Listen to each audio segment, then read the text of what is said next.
Hello, I am Gregory, the poor typist, and welcome to another edition of Typewriter Club Live. Today, our typing prompt is picnic, another one-word typing prompt. I hope you have fun with it. Here in Southern California, it's supposed to be 103 degrees today, and that's Fahrenheit. So, so it's not really picnic weather, but nevertheless, the type of prompt is picnic. Yes, I do enjoy picnics in good weather. All right, let's let some people in. And in the meantime, I will remind you that TypePals is and always will be free. If you have any interest in exchanging typewritten letters or postcards, TypePals is the place to be. And again, it's free. You can go to typepals.com.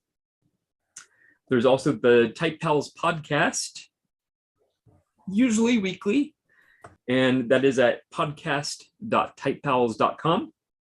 There's also Type Co-op, where you can submit your typewriter-related events on the events calendar, and that's at typecoop.com. And I will mention, it's already on the TypePals calendar of events, but I will be taking a hosting hiatus for the next 2 weeks. However, the meeting is still going to happen. It's still going to be on Zoom. It's still going to be on YouTube. I just won't be hosting it, and we'll just see what happens. But I needed a little break, so there you go. And I will be returning on July 17th. So yeah. Let's see here. All right. Susan, how are you doing?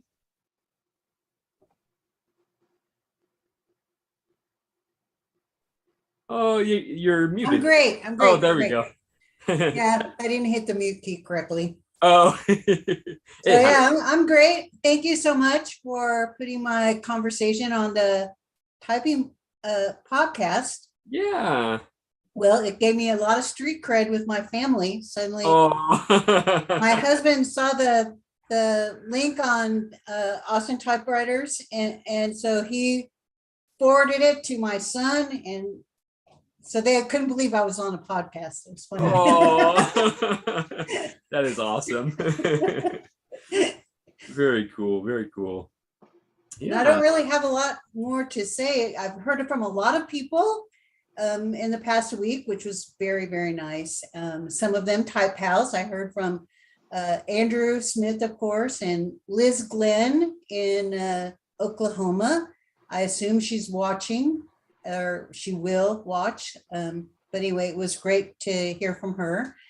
So that was very nice. And yeah, but I haven't bought any new typewriters or anything. I've still been coasting on that high of I know. the wonderful type in. Yes, yes. So yeah. Now you did mention that there was probably going to be a monthly meeting. Is there any progress as far as that goes? No, not really. I and two other people, Cody McCullen is one, and he's been on here before. We would like to, and the other one is Brian Coates. We're looking for a venue, and that is really the problem, is finding a venue, because we want something that's not, if we have to pay, it cannot be very expensive, or, yeah, that's the biggest issue, Yeah, definitely. So we are actively looking, and one of the places that we are going to try is there's a large bookstore in Dallas on a major highway called Half Price Books. They're based in Dallas. Yes. And we think they may have a conference room, and if they do, we're going to see if they would let us use it, or if they would let us just use a portion of their bookstore to have a meeting. And we had checked with them. I had checked with them earlier when I first was looking for a venue for the type in. And at that time, they were not doing any kind of big meetings, but they are doing book signings again. So I'm hopeful that maybe they would be, willing to do that. And they would most likely be no charge. Yeah, definitely. So we are going to be looking, I'm going to be researching that and seeing, if that is a possibility. Excellent. That's the biggest problem. I mean, really, we don't want to have 75 people all at once at that one.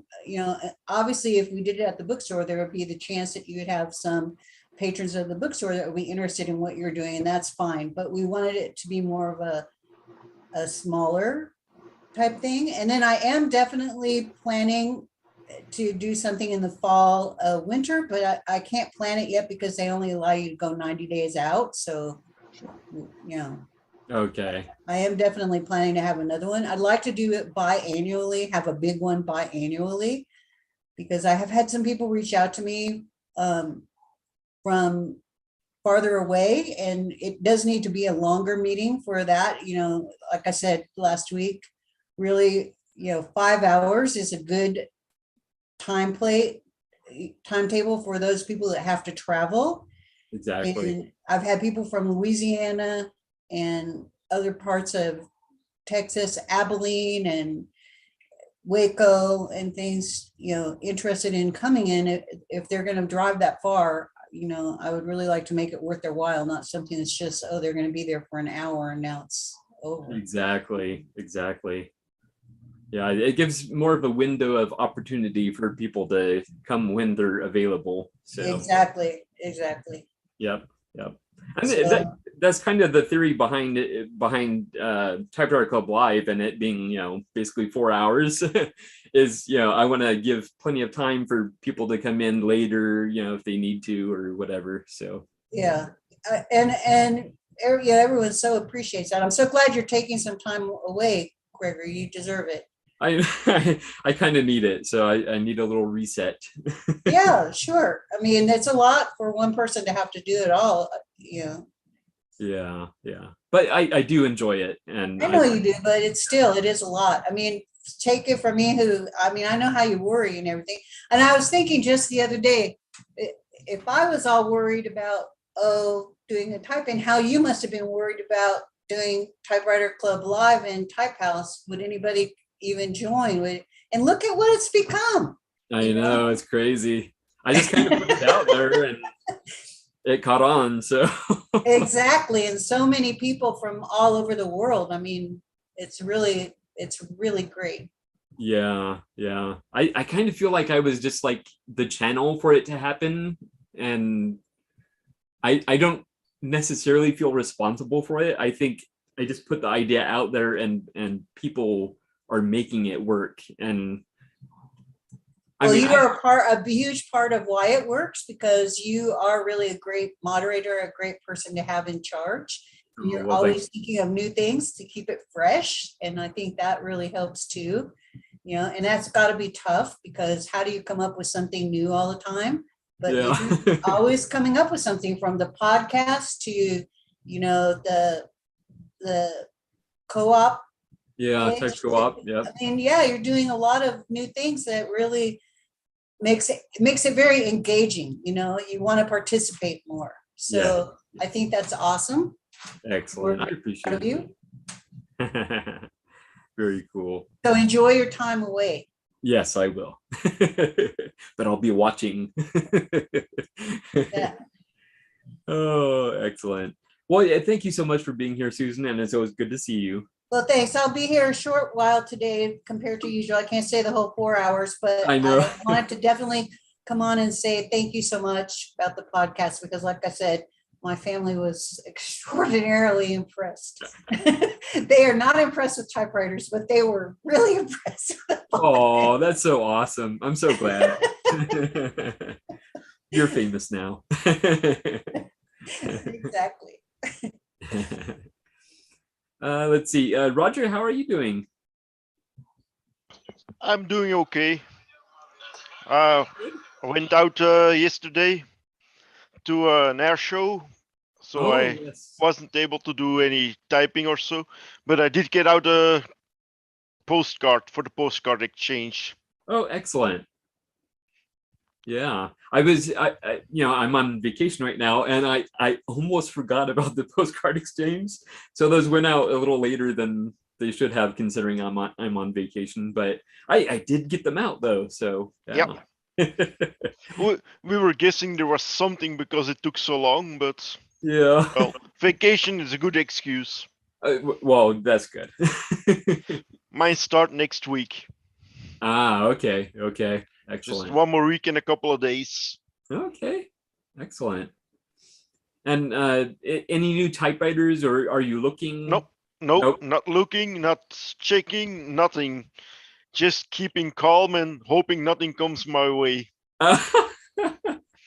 So that's that I'm kind of to that point, but I'm not really actively looking, because the last 2 or 3 typewriters I've bought, particularly through Shop Goodwill, it's kind of been a bust.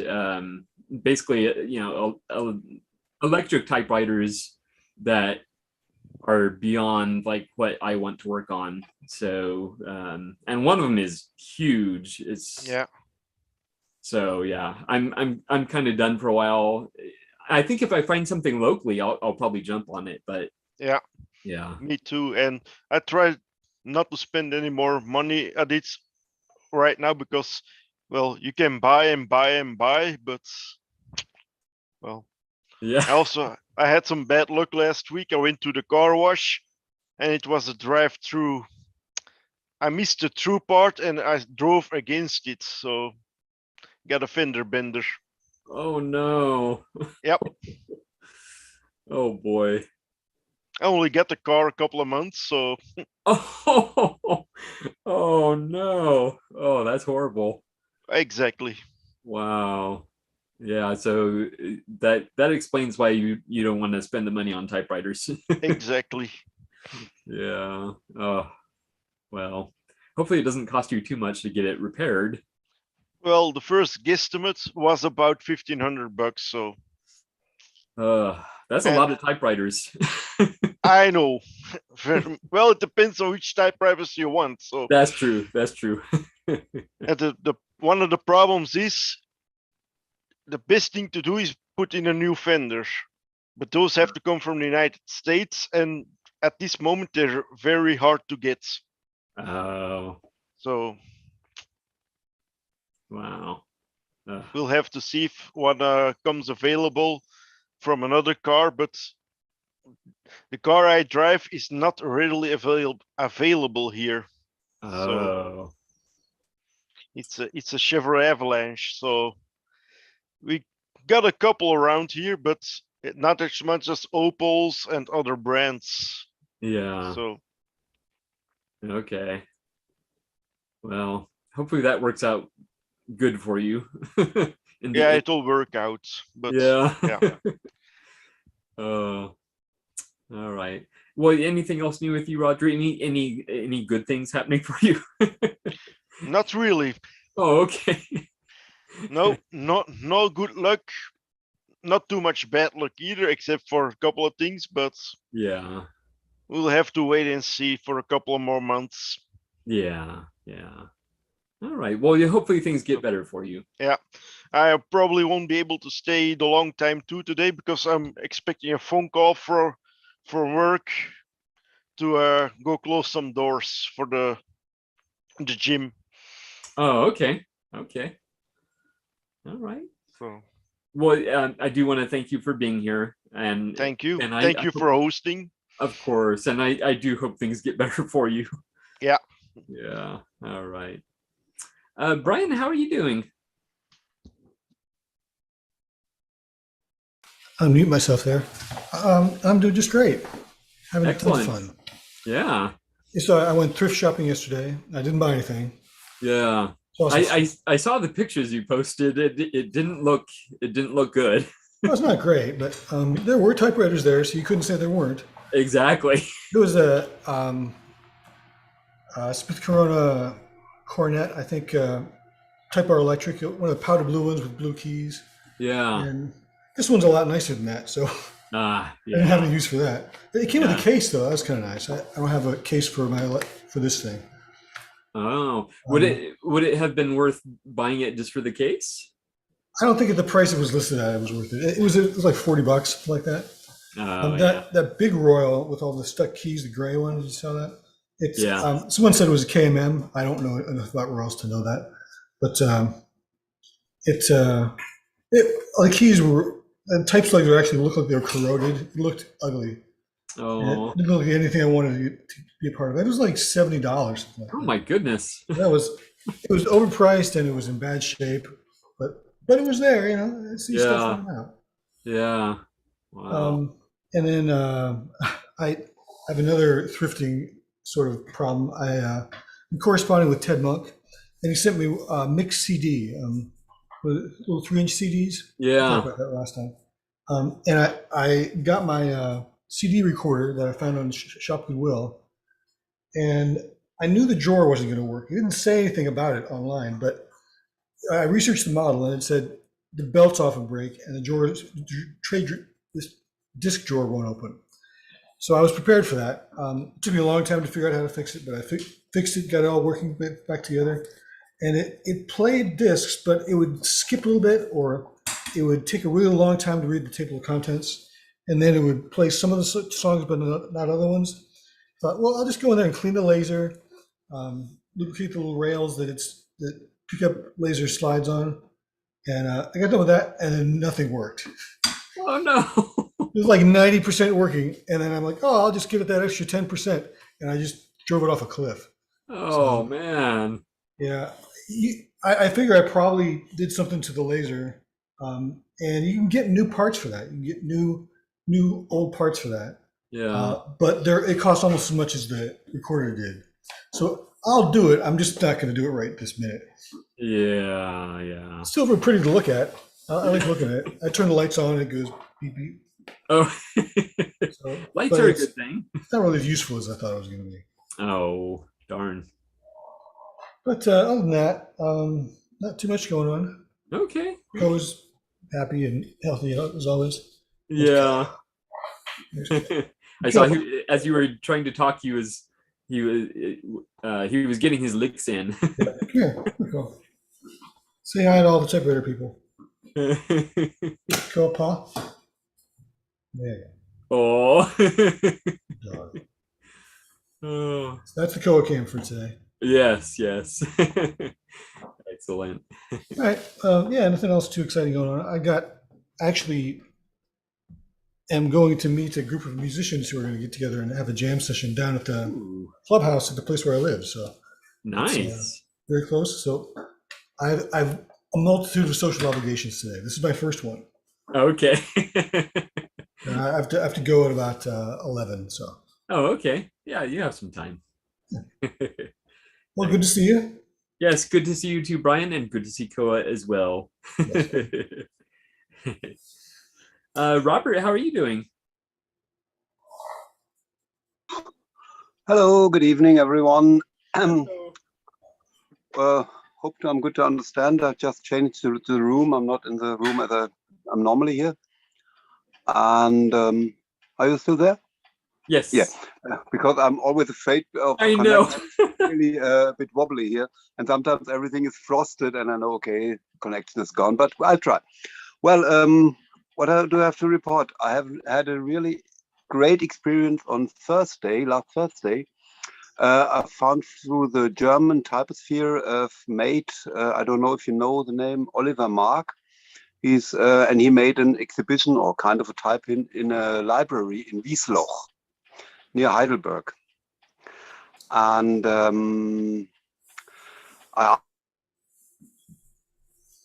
no. Oh boy. There we go. We lost him. Yeah. We lost you, Robert. Oh. Yeah, I think he's probably gonna have to log back in or something. All right. Well, let's see. And Christoph went off camera. I saw he was petting his guinea pig, one of his guinea pigs. I think the one we saw, was it last week, was a white one, and I couldn't tell, is that a kitten or a puppy, and then I realized, oh, it's a guinea pig. Oh yeah. Anyway, so yes, I've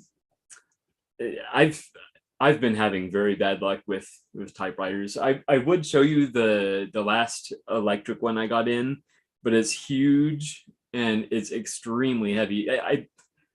I dare say it's the heaviest typewriter I have, and I'm gonna get rid of it as soon as I Is can. it the IBM? Is that what you got? No, it's it's an Adler, Okay. but it's electric, an electric type bar, so that's good. But it's very large and very heavy. It, it looks okay, but as soon as I turn it on, not all, but several type bars go flying towards the page without me touching anything. Yikes. And then they just stick there. So I don't know what that is, and I'm not willing to fix it. I got it super cheap, fortunately. So probably because it's not the best looking typewriter. And when I bid on it, I didn't realize how big it was. So yeah. When I tried to pick up the box from the porch, I was like, oh boy, where am I going to put this thing? Yeah. Oh, we have Robert back. Well, I tried again. Okay. It's really, I don't know what you've listened to. I was talking about a type-in we had, or an exhibition about typewriters. Yes. And we thought, okay, you copied it, because it's bad here. So, and it was really a great experience, because in the library, it was, at first they came with a complete school class of children about 8, 9, 10 years old. And we had about 15 or 20 typewriters built on tables with sheets of paper. And they were so great and interested in working with them, sitting at them. And one girl really, she came later, about 11. She was about 2 hours for just writing, and a story so concentrated, so focused. I've never seen it before, something like that. I was close to say, here, pick up a typewriter, take it with you, you need one. And we had a television team, so on Tuesday might be a report on the television. If I get a link, I will post it next year. Next week. I hope it works.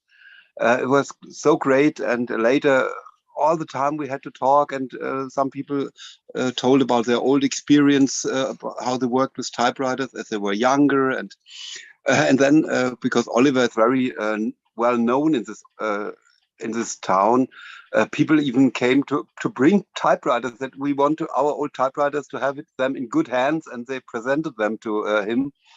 And so I could pick up one for me. It's great. It was an SM3 with a very tiny typeface. I like it very much. So really great benefit, really great thing. And we were talking about some historical machines. I had my Triumph with us. It's, I think, 99 years old. And everyone, wow. This is nearly 100 years old and still going good. Well, it was really great to see the faces. And I can try, if you want. I don't know if it works with my smartphone, to show some pictures. I try it if I can. Yeah, you're welcome to try it. I'm not sure how that works on there, but yeah, me too. Though I'm just looking for where are my complete pictures? Well, here's cameras. There are some. So here you can see an impression. You see the photo? No. Okay, so wait, I just set it. No, it doesn't work. Wait. Here we go. It's starting. You see a woman sitting on a type? Yes. Yeah. And this is my Triumph, my old one, and she said she was writing 2 letters on this machine. I try to get the next picture. How can I swap them? Wait, I got. Wait. Nein. Ich finde. How can I change the pictures? Everything new here for me now. Sorry if I'm doing some chaos now. No, that's okay. I wanted to show more pictures, but how can I do this? No, it's everything. Maybe you have to stop sharing that one and. Yeah, try, but I wait. I get back maybe with the back button. No. What? Oh, now I'm still there. We still see the same picture. Okay, yeah, see, okay. Well, but how can I get off this picture now? Wait, maybe, no. It's frozen. I have only the picture and I can't even swipe to right or left. Can you tap and I believe there should be the green, or it would be a red stop share button. I don't see, wait, oh yeah, okay. Okay, now, yeah, I'm back here. So I can only give one picture after the other. I thought I could yeah, just swipe and show you more pictures, but we'll see. Because well, this picture I like very much. You can imagine where no, it doesn't work well, and I think it's frozen again. Can I hear you? Can you hear me? We hear you, but your picture is frozen, so so your audio is probably going to go soon, I would imagine. Oh yeah, and I think we lost him again.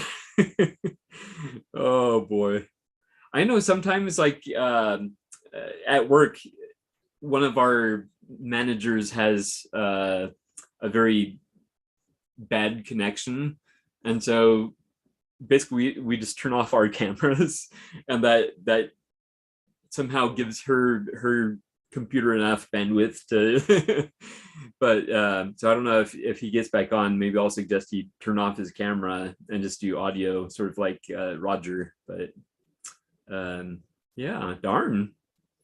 But it sounds like it was a lot of fun. So, and you know, that woman writing 2 letters, that's pretty awesome. A productive event, it sounds like. So yeah. Christoph, how are you doing?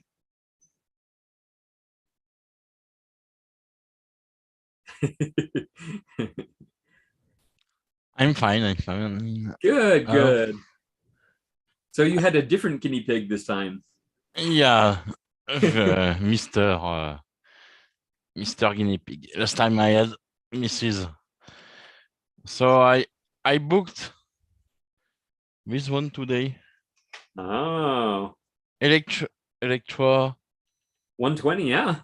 Yeah, but in very bad condition. But I think when with a lot deep clean, it will be interesting to clean. The engine is okay. Oh yeah. It works, but it needs a very deep clean. So today I used this one to write some letters. I compare Andrew's letter about the space between the lines. Yes. And I think finally there's no problem at all. If you are no, you can't up. I will stop the machine. Okay, this is the standard lines of the Hermes, and I think it's very good. Yeah. I made 2 letters because I received a big Guthrie from Portland, and I made I made a little bit a little mistake yesterday evening, because I wrote letters until 11 in the evening. I was very tired. Oh. And in the morning, where is my Andrew letter? I put the letter in the trash, and I have to rewrite again all the letter because I destroyed everything. I was so tired. I destroyed everything. I have to rewrite everything. But wow. So I found the Corona for $10. 10 euro. Wow. And some parts are broken. Some it's very dirty, but I'm surprised by the good it's very strange to put the machine in on because it's very noisy, like like a fridge running. I don't know. It's very fun. Sometimes you can improve the sound by replacing the belt, because oftentimes you'll get sound from the belt when it's warped. So if you replace the belt, that can help. Of course, you're still going to hear a humming sound. Yeah, I used to have one, and it made like a whump whump whump sound. Yeah, yeah. It's really, really, really dirty. A lot of dust. Yeah. And but it's a beautiful machine. Up, off. That's good. But no new machine for this time. Okay. I will clean my my furniture. I will put some typewriter in an over room. Yeah. And, that's all. I have to do some work at home. I will put the live sound and made my homework. Yeah. Excellent. Yeah. So do you have a preference for electric over the manual typewriters? I prefer the manual typewriter. Yeah. Okay. I think that's true with most people, but you do seem open to the electric typewriters. Yeah, but you can carry your typewriter in the nature and everywhere you can't have electricity. Yes. Yeah. But that's funny. That's funny to have I don't know what's the year of the Electro 120, perhaps the 70s. But it's funny to have two electric model. This one from the 70s on the more modern and the last one, the My Olympia Report Electronic. Yes. It's two faces of electric typewriters, older and more recent. Yeah. And the mechanic is absolutely not the same, and it's interesting to have it in the collection. Yeah. I had an Electro 120. It was fairly noisy with that pump pump pump sound. Yeah. So I did end up getting rid of it just because I had other electric typewriters that were much quieter, and I felt like they worked a little better and maybe looked a little nicer. But in a way, I'm kind of regretting getting rid of the Electro 120 because it was a good typewriter. But that was kind of early in my collecting days, and so I guess I was a little less forgiving of typewriters back then. So yeah, and I've never been into repairing typewriters, so well, I have done some. They call it the motion adjustment or the on feet adjustment, where the difference between the capital letters and the lowercase letters to get those lined up. I have done that on a couple typewriters, but other than that, and cleaning the type slugs, I don't do repairs.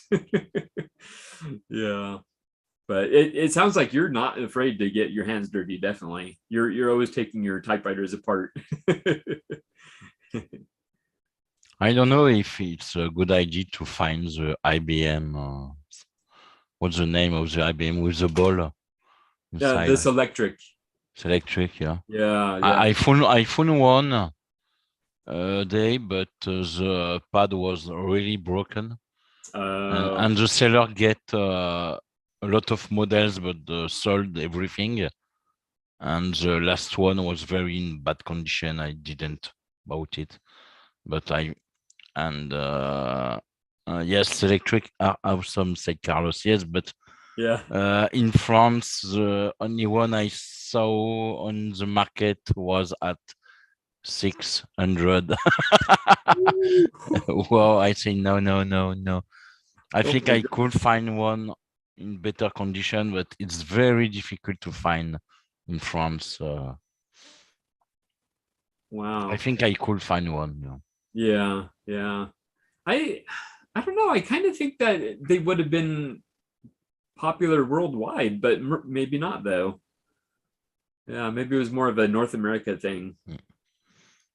So I like to have a free item per brand. I have this is my second. This is my second electric. I think I will purchase a third electric, and that's all because I have free Underwood, free Remington, free Olivetti, free Hermes. I made all by free, and it's funny. It's very various from 9025, I think, from the Underwood to the last one, my Olympia in 1984. Wow. Various times, various machines, various brands. I like to have various things in not only one brand, not only one series. And Yeah. it's interesting. And now I have a lot of work with this because it's deeply dust, and it needs a very a lot of cleaning work. Yeah, yeah. Yeah, usually when I see a typewriter that's really super dirty, I figure, well, even once I get it cleaned up, there's probably going to be issues. So I usually skip those. So if they look really dirty, I generally skip them. But and obviously if they look super clean, your odds are better, but it doesn't guarantee anything. It could still be broken. Yeah, my Remington 16 is very clean, but it didn't work. The carriage didn't work. Yeah. Sometimes I found very dirty machines, but my Hermes was very dirty, and now it's very clean and it works. I made 2 letters. It's fantastic to write with. Wow, the letter Olivetti letter 45. I with my fingers I can't write as well because I have big fingers and touches are and on the pad is the pad is very small. The touches are smallest than the Hermes, and sometimes I wrote two letters as one, and it's not the same feeling. It's not the same. No, I was surprised by the Hermes. No, I know why Hermes owners love so much their Hermes. Yeah, definitely. Last time I found Hermes baby. Oh wow. But no way. Very dusty, very dirt. And the woman asked 90 €. I said, "Oh yes, but it's very rare. It's very rare. Yes, but it's very dirty." Yeah, you can keep it. The touches the pad was green and white because it was very used. And inside, I put my finger inside. My finger was black. I say no. You can keep it. Yeah. Do you ever see Hermes 10s there? It's the electric type bar, Hermes. No, I never seen. I have the 3000 here, the over 3000, the 17 from the the earlier version of the 3000. I have a very dirty Hermes 2000 in a box, and I never seen electric Hermes for the moment. Oh, okay. Yeah, because that one's like For the moment, because it's yeah, you never know. yeah, it's a very big yard sale season from Yeah. May to September. Every weekend in all the region, a Yeah. lot of to see. I think I will have a lot of surprises. Yeah. I hope so. Yeah, Because we get to see them. Excellent. it's important to look under the tables Yeah. because people always because it's heavy. Yes. They keep the typewriters in the trailer sometimes because it's too much heavy. They keep in the trailer or they put under a table and never under our eyes. And Yeah. it's important to what is it? Yeah, Yeah. exactly. Yeah. That's a good tip, actually. Look under the tables.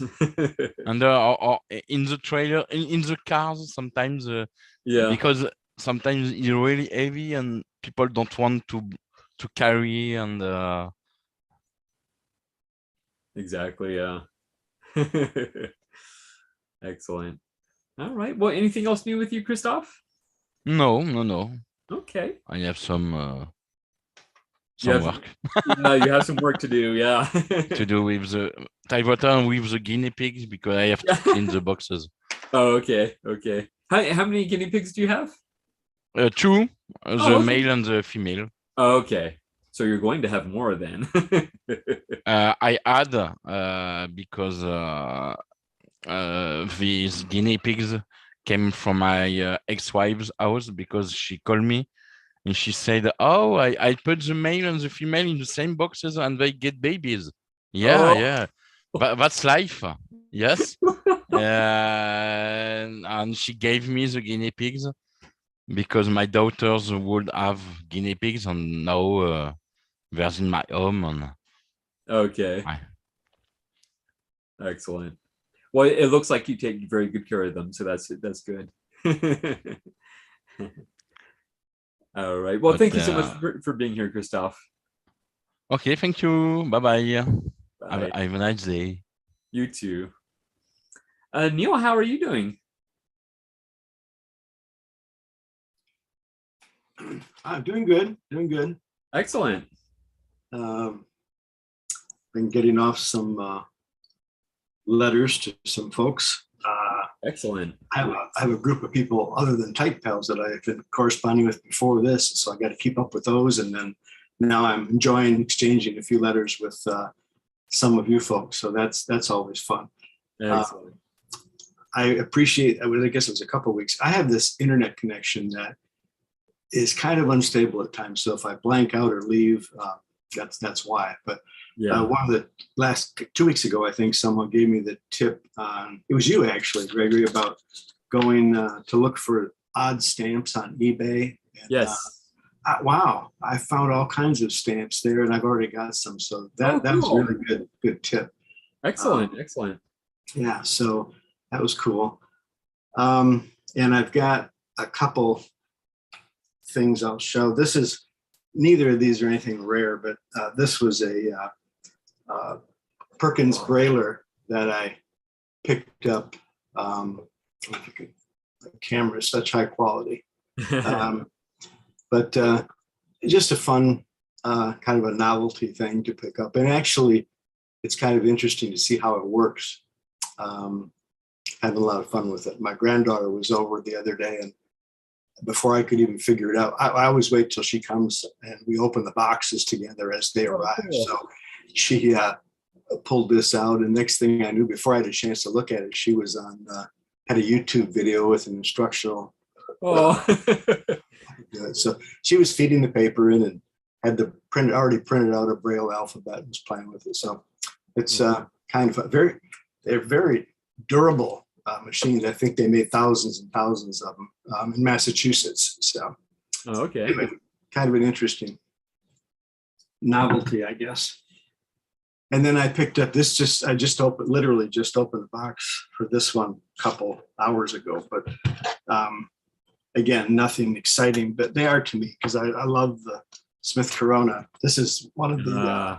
It's a silent super. I already have about, I don't know, probably 5 of them. But this one, I didn't have one with this green tone and the little racing stripes there. So it's in really good shape. It's gummed up, needs some cleaning, obviously, but it's I'll probably donate this one to my granddaughter, one of her friends.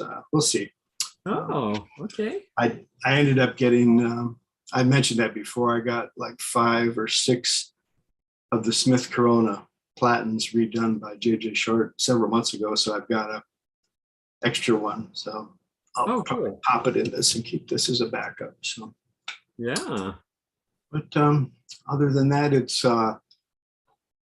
tropical storm season is beginning here in the Keys. We had our first tropical wave go through with just a lot of heavy rain, nothing serious, but it's also mango season. So our mango tree is dropping fruit like it's either feast or famine. You wait for them all year long to come, and then 1 comes, and then 2, and then 7, and then 10. So we're enjoying them, but freezing them, making mango salsa, and giving mangoes away. People love them. So oh yeah. Yeah. So that's the exciting news from the Florida Keys, Key West. Not a whole lot else going on. Big news is I'll have to cut out early because you're going to see the new Elvis movie. So. Oh, cool. Yeah. You'll have to let us know how it is. My wife and I are very curious about it. She's more skeptical of it than I am. Yeah. Yeah. So apparently there were some reviews that the fam article about the reviews that the family had done, and they said it's probably the best accurate portrayal that they've seen. So we'll see. It's right here. We have a little Tropic Cinema here in Key West that gets a lot of. They get main run films and a lot of kind of avant-garde films on the side. So it's close by the house and it's air conditioned. So in the heat of the summer, it's a nice way to spend an afternoon. So yeah, we'll go check it out. So excellent. Other than that, not a whole lot going on. So just fun to be here. Yeah. Well, I'm so glad you got those stamps. That'll be fun. I've got 2 arrived already, and I've got another couple on the way. Just nice variety of fun stuff to put on. That's awesome. Yeah, it's cool. Very cool. Well, thank you so much for being here, Neil. Thanks for doing this. That movie is Typewriter related too, because it has Tom Hanks in it. Exactly. Yeah, that's true. That's true. Yes, his portrayal of the Colonel is pretty. There was I don't remember the whole story. I just kind of skimmed over, but apparently Tom Hanks wrote a letter on one of his typewriters. I may have this story screwed up a little bit, but consider the source. But he wrote a letter to I don't know the actor's name who plays Elvis, and gifted him a typewriter. But he wrote the letter as Elvis, as the Colonel writing to Elvis. Oh, cool. The star of the movie, if I have the story even halfway right, wrote back to Tom Hanks as Elvis writing the Colonel. So, oh, cool. That may be totally fabricated. It's a good story. I don't know. You can check it out. It's a very good story. So maybe there's going to be a sequel and it's going to involve that story. Yeah, exactly. Very cool. Let's see. I see Ted's arm. I don't know if he's ready to talk to us yet. And he has I suppose I could talk to you. Excellent. It looks like you're being productive right now. Being productive, and I saw something just as I was scanning this little line book. It's probably about 800 pages, but they have these price sheets that they would give out every few months to dealers and tell you what to sell machines for, office machines for. And this is a page that has an X on it. Apparently these prices are no good anymore in 1969. And then apparently someone was tasked with the job of typing up a new list of prices in a 17-pitch typeface. Oh, wow. On every single one of these pages, because this is a hand-typed section right here. And so I thought that was kind of interesting that, if you needed prices changed, you'd task your secretary to, type up 500 pages worth of this price list. And I just thought that was kind of amazing. Yeah. I wonder if they used carbons at all. It doesn't look like it because it's pressed right through the sheet. Like you can see Okay. the indentations on the backside. Yeah. It's just a 17-pitch machine typed straight Wow. onto the sheet. Seems So like a lot that's- of work to me, but I know, right? Oh boy. but yeah, so that's what I'm doing right now, Excellent. using my time productively. Yeah. Excellent. Looks like you had some stuff in there that was inverted, like white on black.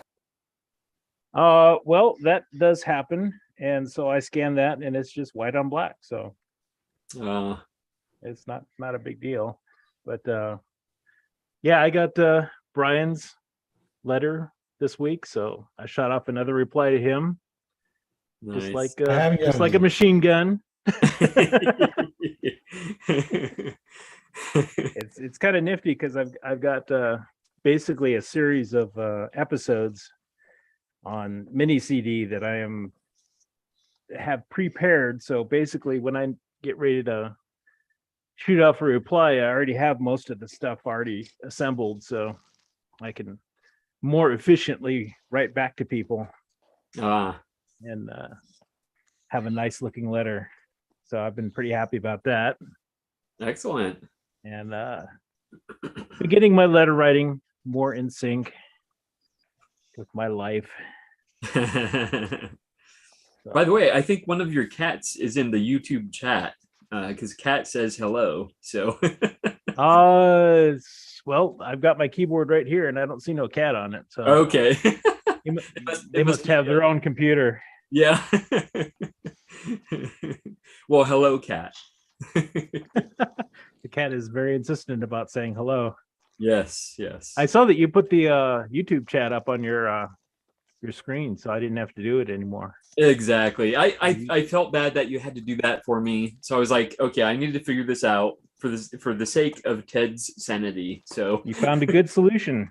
yeah, I think it works well actually. So Mhm. it's slightly labor intensive. I have to go in the chat and copy and paste and all that, but it's fine. Oh, okay. So it's not automatic. You're No. actually doing work here. Yeah. We should Yeah. find a way to scrape that out of the YouTube chat and post it automatically. Yeah, you can Yeah. totally do that in JavaScript. Yeah. My programming days are long gone. They ended with my my very poor DOS clone. I think I mentioned that last week. Oh yeah, that's where they're supposed to start. Yeah. Actually, no, I think the oldest piece of code I've written was for the TRS-80 Model 4P. So it's I think it's CPM, but it would have been CPM basic. I think I took Pascal in college, and I did a little bit of Pascal before I did programming on my color computer. You know what would have been pretty awesome is learning COBOL back then, because COBOL is like huge for you can get a lot of money programming COBOL these days. Yeah, it was business code, so I didn't have any use for that when I was in college. Yeah, if you want to be a rich man, learn to program COBOL. Yeah. That's definitely actually any programming is going to be, you know, a good career for young people to get into. My brother-in-law is actually encouraging his kids to go in that direction. But we'll see. You know, what's that? a great career is Yeah. anything in the trades. Yes. Because right now the baby boomers are aging out into retirement, and so you're going to have a lot of demand for plumbers, electricians, the kind of people, the kind of skills that generation had. So if you're looking to make money, those are the jobs to get. We have a kind of a worldwide demographic crash happening in the trades. Yeah. Do you think there's going to be a recurring market for typists? Yeah. Yeah. Although not quite the same. Eventually. Yeah. It's kind of funny knowing that, you know, I'm the fastest chicken picker in the West. I briefly, very briefly, when people would actually pay people money to type up their manuscripts, I briefly did that, but I realized, despite being the fastest chicken pecker in the West, I was not fast enough. So yeah, you kind of got to be a professional to do that sort of thing. Yeah. So That I mean, I is- was just doing it freelance, so it wasn't a big deal, but still. Believe it or not, that is actually a skill. Oh yeah, definitely. Sarah Van Professional Allen. skill. Yeah, Sarah Van Allen. She does that. I think she's still doing she works in the law office now, I think. Yeah. She's a professional typist. So Yeah. Yep. Yeah. So yeah. And how are your cats doing? my cats are doing great. They're all very happy. The new one has integrated very well with the other two, so Very good. they already have their own little patterns and Yeah. power structures. Excellent. And what have you been typing lately? Letters mostly. Okay. Yeah, I've been kind of concentrating on my correspondence that's great. and making that better, because I kind of didn't do very well on that for several months. I was not the best correspondent, Oh, but but you're making up for it now. I am making up for it now. I'm a better correspondent and a better person for it. Excellent. Very cool. How about you? Did uh, you send me a package? So originally I was going to send it out at the beginning of the week, and like things were happening, but I did get it sent out yesterday, and it's priority mail. So, and there's a bunch of Awesome. things there, so it'll be worth it. But It will be worth it. I am excited to see it. yes. So you should have that hopefully by Monday or Tuesday at the very latest. That would be nice. So Thank you. you're welcome. And Your thank you for generosity is recognized. Oh, and you know, exchanging just the micro cassettes is okay too. So don't feel a need to return a package or anything. Again, it gets expensive with the postage. So yeah. Well, that's kind of what I was trying to fix was, being able to mail anything I want to mail just with a stamp. So Yeah. that was my love those. goal. Yeah, I love those 3-inch CDs. So very cool. All right. Anyhow, you should focus on someone else now. I was just gonna say anything else new with you, but it sounds like I'm getting boring. oh, you're never boring, Ted. Well, I'm trying to focus on what I'm doing here. So Exactly. Well, it's so good to, well, I would say see you, but it's so good to see your arms. There you go. Domo arigato, Mr. Roboto. Yep. I guess you can't even see the scanner in that. I'm gonna have to pull this camera over where you can see what I'm doing. Let's see. Good thing it's got a long cord. Rah! Oh, there it goes. Let's see. We see the cord now. Oh, yeah. That's not very interesting. Let's see. Have I even got it remotely pointed at the thing? A little bit. There we go. Yeah, it's kind of pointed at it. Ah, yes, there we go. Anyway, so Yeah. All right. Well, you have fun, sir. well, thank you. All right. Dan, how are you doing? Hi, I'm doing fine, thank you. I'm sitting with my rusty and trusty old Olympia Simplex, which is a real workhorse. Let me just zoom in on it. Really, really nice typewriter that I use almost every day. This has been a week filled with typewriters because my exhibit at the local library started Thursday. So I carried 16 typewriters to the library and put them up in a very nice little glass room with typewritten commentaries and stuff like that. So 16 from 1899 to 1988. So it's going to be put up for the whole summer until nice. August. Yeah, until August, I think. So it's very, very good. It's two of my typewriters that I use on a daily basis. So I get a little bit of separation anxiety for not having them immediately at the palm of my hand, so to speak, for almost 3 months. But it's going great. So let's see how it goes. It's nice to have an exhibit, and I have very good. One of the people working in the library is an artist, so it's very, very good at exhibition and presentation and all that kind of thing. So it's very, very nice to see it put up.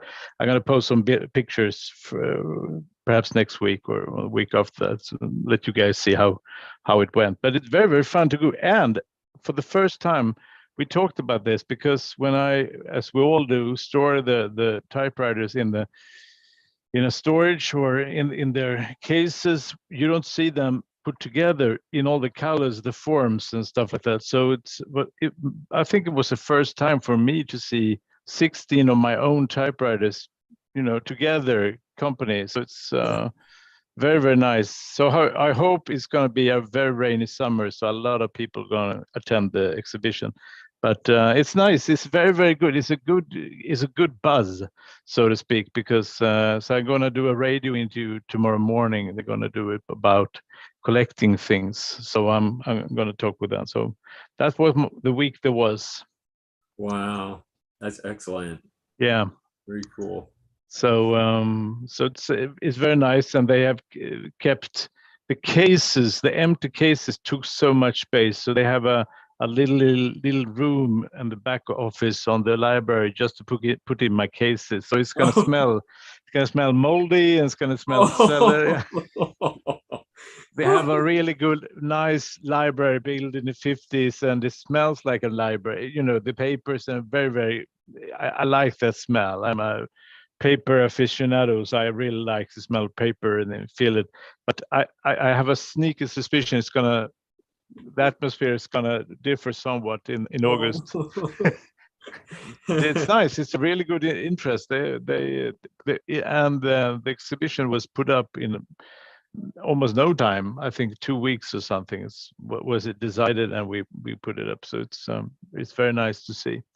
Wow. Very nice to see come to fruition. But I still got 50 of them hanging around in a storage bin. So, and I said, okay, I have 50 others that I want to show. So they said, perhaps we should have another exhibition later this fall. So we're going to go with that one. It's it's really nice. So being carrying, sorting, and looking at typewriters for 4 straight days, which was this, of course, but. It was good to have a weekend, by just doing nothing but hang around and not carrying anything and polishing. But it's great. It's great to see. So I'm gonna take some pictures and I'm gonna show you guys how it went out. Yeah. Yeah, that's very Yeah. cool. Remind me of the story of the photo that you have on the side of the typewriter there. Oh, this is the Swedish author August Strindberg. Okay. So it's a fridge magnet. It's a fridge magnet, would severely make him very angry, probably. But it's been on my fridge for 10 years, and when I moved 4 years ago, we had another kind of fridge, so it doesn't stick anymore. The good August, but he's still on this one. So okay. Yeah, excellent. This probably one of Sweden's most celebrated authors. The other one is Astrid Lindgren, who wrote a ton of children's book, but this one is Swedish literary star. Okay. In his own right, so it's very good. Excellent. So it's looking at you. Yeah. Maybe he will blink. I don't know. That might be probably spooky. not. Yeah, that might be spooky. So well, it's great to be back and see you guys. I'm a bit lazy today. We have a heat wave here in Sweden, which is about 90 degrees Fahrenheit, but plus 31, 32 in Sweden, which is too much of everything. So I've been taking a bath today and not doing much else. Yeah. Yeah, it's great to be back. Yeah, it's good to see you. Definitely. Thank you. And we're definitely having a heat wave here. I think at the beginning it's supposed to be 103 today. Oh, Lord. Yeah. So it's gonna rain here on Tuesday. We have this big midsummer party. We had Midsummer Fest in last Friday, and the tradition is it always rains. It has always been raining on Midsummer Eve in Sweden, but now it was really, really hot, and everybody was flabbergasted. Was that what we're going to do? It's not going to rain. What are you doing? Nice weather, so it's been really great. Yeah, So fortunately, I'm working tomorrow, and it's cool at the office, so I'm very fortunate. Yes, that is good. Yeah, that's a good reason to work. Yeah. and long hours too. Oh, excellent. Yeah. Well, it's so good to see you, Dan. Yeah, good to see you. Nice to be here. Yes. Curry, how are you doing? Always takes me a second. No. I was called on. No. No, I'm good. Doing better than last week. So we had COVID there the week before last, and back to work this past week. So okay, on the mend, but it's still kind of a little bit of it hanging on, like this cold that won't go away. So not as bad this past week as the week before, and was able to get back to the typewriter workbench there yesterday after kind of putting a hold on doing any service and stuff like that. So managed to get rolling on 2 of them that I'll finish this afternoon later, and hope that person would like I think to pick them up tomorrow. So it's a Lettera 22, a very early one. I think I want to say 1950, and then another 1950s Smith Corona Super, and there were three of the key linkages that were off, not really broken because it's pretty easy to just sort of get them hooked back in there. But somebody must have taken their hand and gone like this on the keyboard and disconnected 3 of them. Here. And hang on, I'm just gonna take my earbuds off because Becky's here as well. So hopefully that works on the right microphone. I don't know if you can still hear me. Yeah, it actually sounds a little better. There we go. It's actually better. Okay, good. So yeah, the interesting thing with this the Smith Corona Super, once I got it all, the linkages all connected again, then I started sort of looking at the, you start going through are all the keys work now and everything, and this is really strange because the top row of keys, so all the number keys, didn't have the usual symbols above them. They had numbers. And this is really weird. So there's a 2 and then a 2 over it and a 3 and a 3 over it. This is strange. But I'll bring up the typing sample maybe later on. But all the shifted numbers are subscript numerals. And then it didn't have all the usual symbols that were above the number keys, but it had a few of them that that were moved to different locations. But as far as I can tell, it must have been either for chemistry or mathematics or something like that. Not entirely sure, but I've never seen one like that before, but maybe somebody else has. But yeah, all these little subscript numbers. So it's making me think that maybe it was something to do with chemistry, because I'm not sure why you would have subscript numbers for math, but yeah, maybe somebody can enlighten me. But yeah, it was interesting machine that this client has found. But yeah, now that the linkages are all fixed, it should just be a matter of getting it cleaned up and fresh ribbon in both of the machines. And yeah, hopefully she can pick them up tomorrow, send those back out the door. And then I've got an Underwood 5 to do. Had to get new feet for it because the feet were completely shot. So the our sort of fellow typewriter shop here in Ontario, it's called Toronto Typewriters. The guys there, they make feet. So I ordered some from them, since that's not something that I do at this point in time. So I figured, hey, I'm gonna get them from them and get those put on and get that machine cleaned up and out the door. And then I've got another one coming on Thursday. Someone's driving from a couple hours away and about 3 hour drive away, and said, yeah, I heard you're the guy that knows how to fix typewriters. So I'll have to find out from him when he drops off. How is the word getting out? Yeah, way the other side of Toronto to come here. And his daughter lives in the area here, so they're coming down to visit. So the word's getting out. It's interesting how people find out about Willow Creek typewriters. But yeah, there you go. So, and yeah, had a few orders for Typewriter Summer Camp 2022 shirts and hoodies and things like that this past week. So if you haven't had a chance already, go to willowcreektypewriters.com and check those out. But yeah, it's that's sort of been the week. Oh, I did manage to sort of been working through my stack of TypePal letters and get responses sent out. So 4 of them in the mail yesterday. So I think kind of like Ted, trying to buckle down and get those done as well and keep up on the correspondence. So yeah, so definitely up on our end. We're gonna do some story typing with friends. That's cool. And the cats are doing good as well. Oh, good. Our 5 kitties. Yes. Yeah.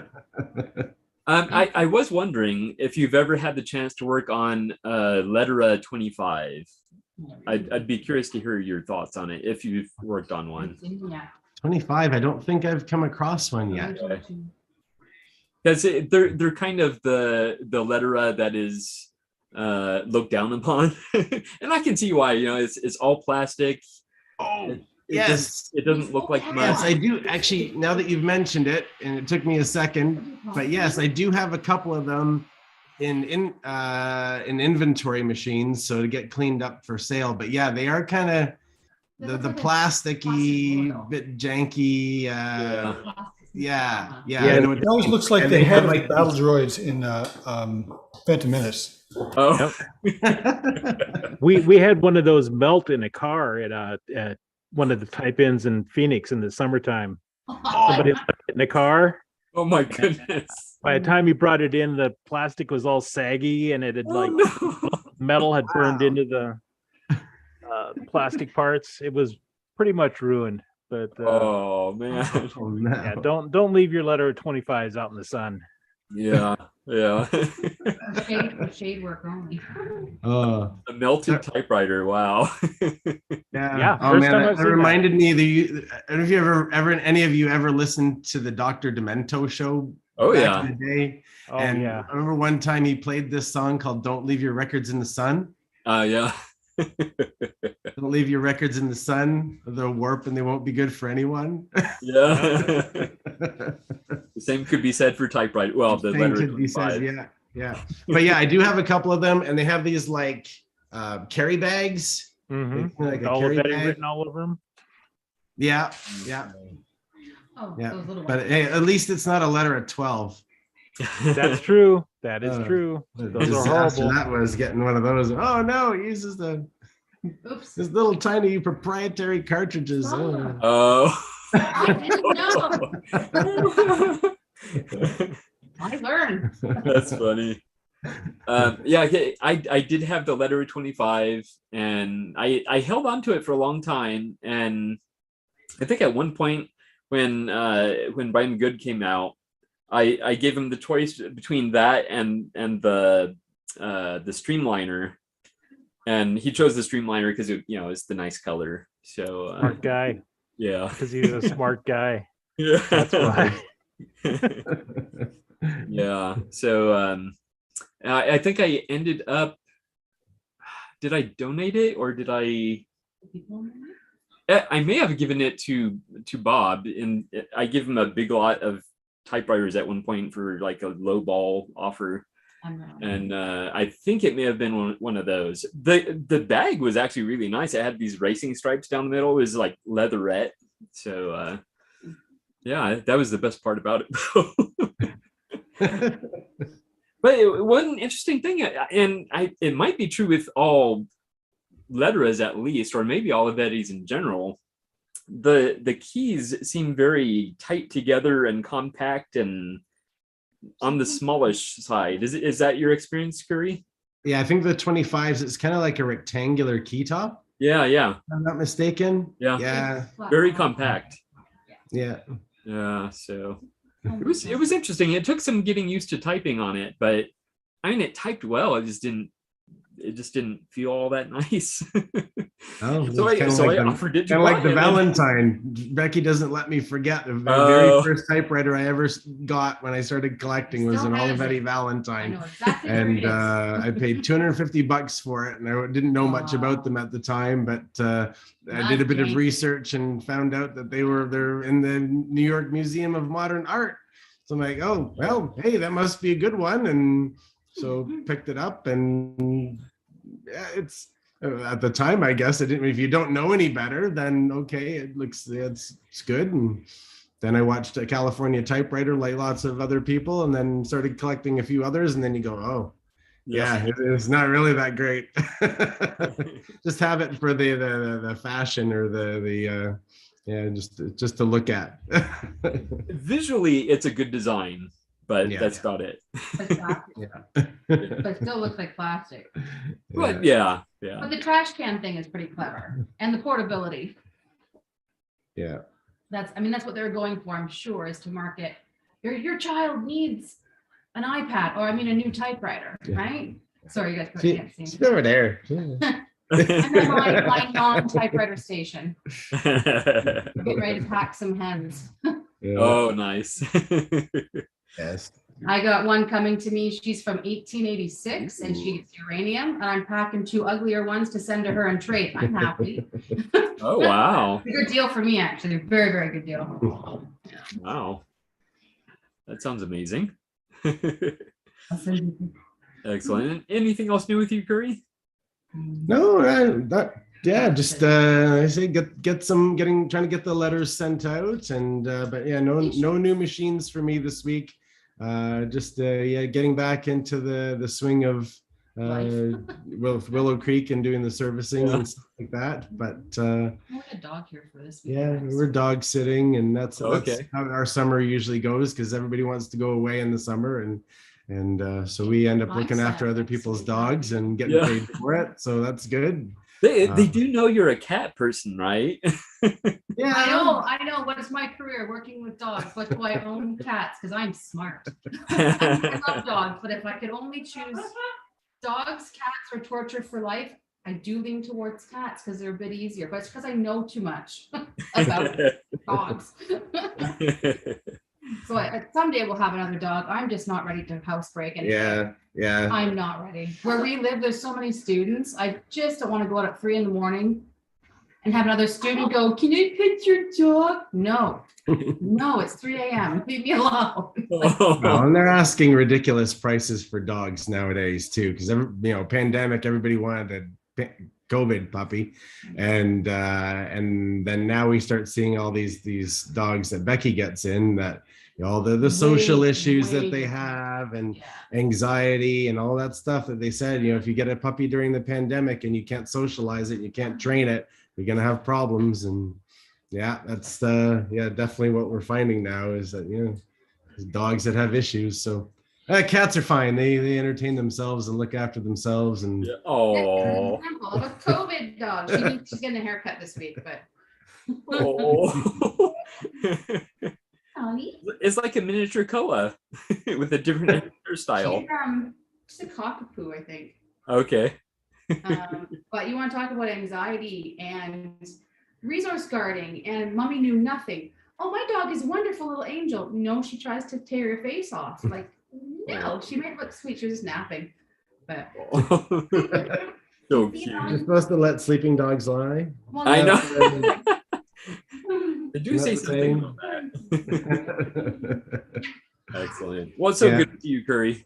And I would actually be very curious to hear, if you're able to get feedback on how they're finding out about Willow Creek typewriters. I like to believe it's Type Pals, but I'm guessing probably not. I think your good work is just, people are hearing about the work you do. I'm sure that's what it is. So. Yeah. I'm not sure. I mean, on Google and all that stuff. So I think people are finding me through that and the website and whatnot. But I think there will be a bit more publicity coming in September, because we're going to be on there's a program that we have here locally called originally was called Doors Open, and I think they have it in other locations as well. But it's kind of like they would have these open houses for corporate head offices or government buildings and things like that people wouldn't normally get to see.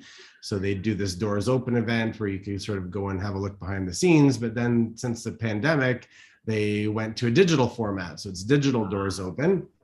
And then they contacted me earlier this year, said we would like to feature Willow Creek typewriters on digital Doors Open. So they came about a month ago and did all the interviewing and the footage and all that. And they came to our art walk thing that we were involved with at the beginning of May and shot some footage. So that's going to come out in September. But so cameras, the boom a little big camera in your face and they were here at 3 hours. And wow. That'll be quite something when that comes out in September. So I got to make sure I get work this summer and get lots of inventory machines ready, because I think when the word gets out, I'll probably have a few more phone calls and things from that publicity. So I hope so. It's sort of been steady. I mean, it sort of goes in waves. I talked to Bob Marshall, I kind of knows as well. He's probably a little bit more steady than I am, but it just sort of, you'll have a rush of a whole bunch of people that want machines fixed, and then it goes quiet for a little while, and then you get another couple of people, or you get, it's just sort of, it goes in waves. It's funny, but I don't know now that we're sort of into summer here in Canada and school's out. This last week was the last week of school for kids here in Ontario, at least. So the families are all on vacation. So I don't know whether that'll mean more business or it'll sort of tail off for the summer and then pick up again in September. I'm not sure, but we'll see. But it's been not too busy the last couple of weeks. I had the phone ringing off the hook, which was good since I wasn't feeling well. I wasn't doing anything. So nice to have a little bit of a rest, but hopefully it'll pick up again. Yeah, I'm sure it will. Can we just take a moment to appreciate all the exciting news that we have heard this morning in the typosphere around the globe? Yes. I yes. mean, seriously, we've had 2 events at libraries, one in Germany, a big exhibit in Sweden. We have Curry, whose business is booming. We have Brian, who found darn typewriters in a Goodwill thrift store, for God's sake. This is super exciting. I'm so excited for everybody. Just a few weeks ago, we were on this call and on this Zoom call, and we were talking about the future of typewriters and how some people were kind of, oh, well, it's probably going to go downhill now that the pandemic is over and everything. Not true. Not true. Yeah. I am so stoked about this whole situation. Good job, all of you. I know, huh? Exactly. Good job. And I'll add that the wife and I were at Barnes & Noble last night, and we were looking at the greeting cards, and there were typewriters on multiple greeting cards, not just 1 or 2. It's like 4 or 5 greeting cards had typewriters on them. So it's like, wow, this is a real thing. Definitely. Yeah. So. Well, it is a real thing, and it's not just happening in our neighborhoods, it's happening all over. And it's really exciting to me because that means that people will be unleashing their creativity. There's going to be more people who are taking time off of social media, perhaps, which certainly has its purpose, but it's lovely to disconnect and actually focus on one thing that you are doing. And, you know, the future for our hobby looks really bright to me based on what I'm hearing today. Yes, yes. It's very encouraging, definitely. Yeah, so congratulations, everyone. And to you as well. I'm so proud of you. Oh. Oh, I love your excitement. Definitely. All right. Well, Curry, it's very good seeing you. And everybody be sure and go to willowcreektypewriters.com, right? Yes, I'll put it up on the screen. I'll switch over my other camera, put it on the screen. So excellent. Yeah, thanks. Good to see you. Yes, good to see you. Joe, how are you doing? It looks like he might be typing. Hey, I'm doing very well, thank you. And you are right, I am typing. You never guess I'm typing on a Corona 3, right? But But actually, I was just in the middle of making a video before I got online because I have new rubber feet from Tony Casillo. He sells new rubber feet for the Corona 3s. And so anyways, I got that done. I'm going to put a video up there. And I was very interested to hear Ted's talk. I got in on the tail end of Ted's thing, talking about letter writing and how he's all caught up. And of course, he's bragging. You know, we know Ted is bragging, right? Because some of us have like a slight backlog of letters. And in fact, the one that I'm answering right now, I'm replying to, is Mr. Christopher James Wong of the Philippines.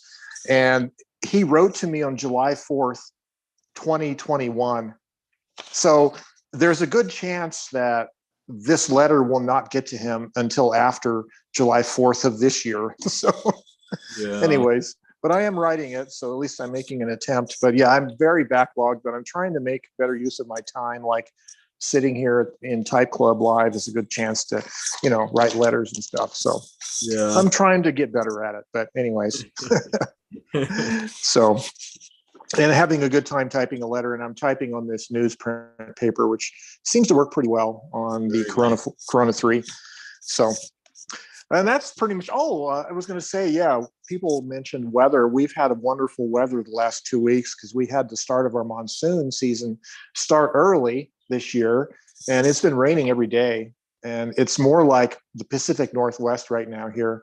It's cloudy and cool and rains every day and in the overnight sometimes, and feels very mild. So I don't think the temperatures have gotten up to 80 degrees in the daytime. Oh, wow. It's been nice and mild. Yeah. You swapped your weather with us, in other words. Oh yes, that's We're right. supposed We to did. hit 100 today, so. Well, I remember when I was up in Portland back in 2001, I went up there in June for a business assignment, and I think it was like one of those really hot summers, like in the upper 90s. And I remember getting sunburned in downtown Portland, thinking it was going to be cloudy. I wouldn't need an umbrella or anything or a hat. Yeah. That was wrong. Oh, but yeah, this has been very much like Portland weather here. So wow. It's been good for us. We definitely need the moisture, as they say. Yeah. And I was very inspired by Susan's inspirational little talk there a few minutes ago. And there are a lot of fun things going on in the typewriter world, right? Yeah. It seems like we're gaining momentum, in terms of popularity and things like that. Just people are rediscovering them. And now all we need is what? A good new typewriter manufactured, right? Exactly. Yeah. That's what we need.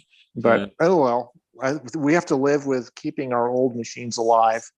And that's why we have to thank people like Ted for the work they do to keep them alive and enabling us to service them, right? And keep them going. Definitely.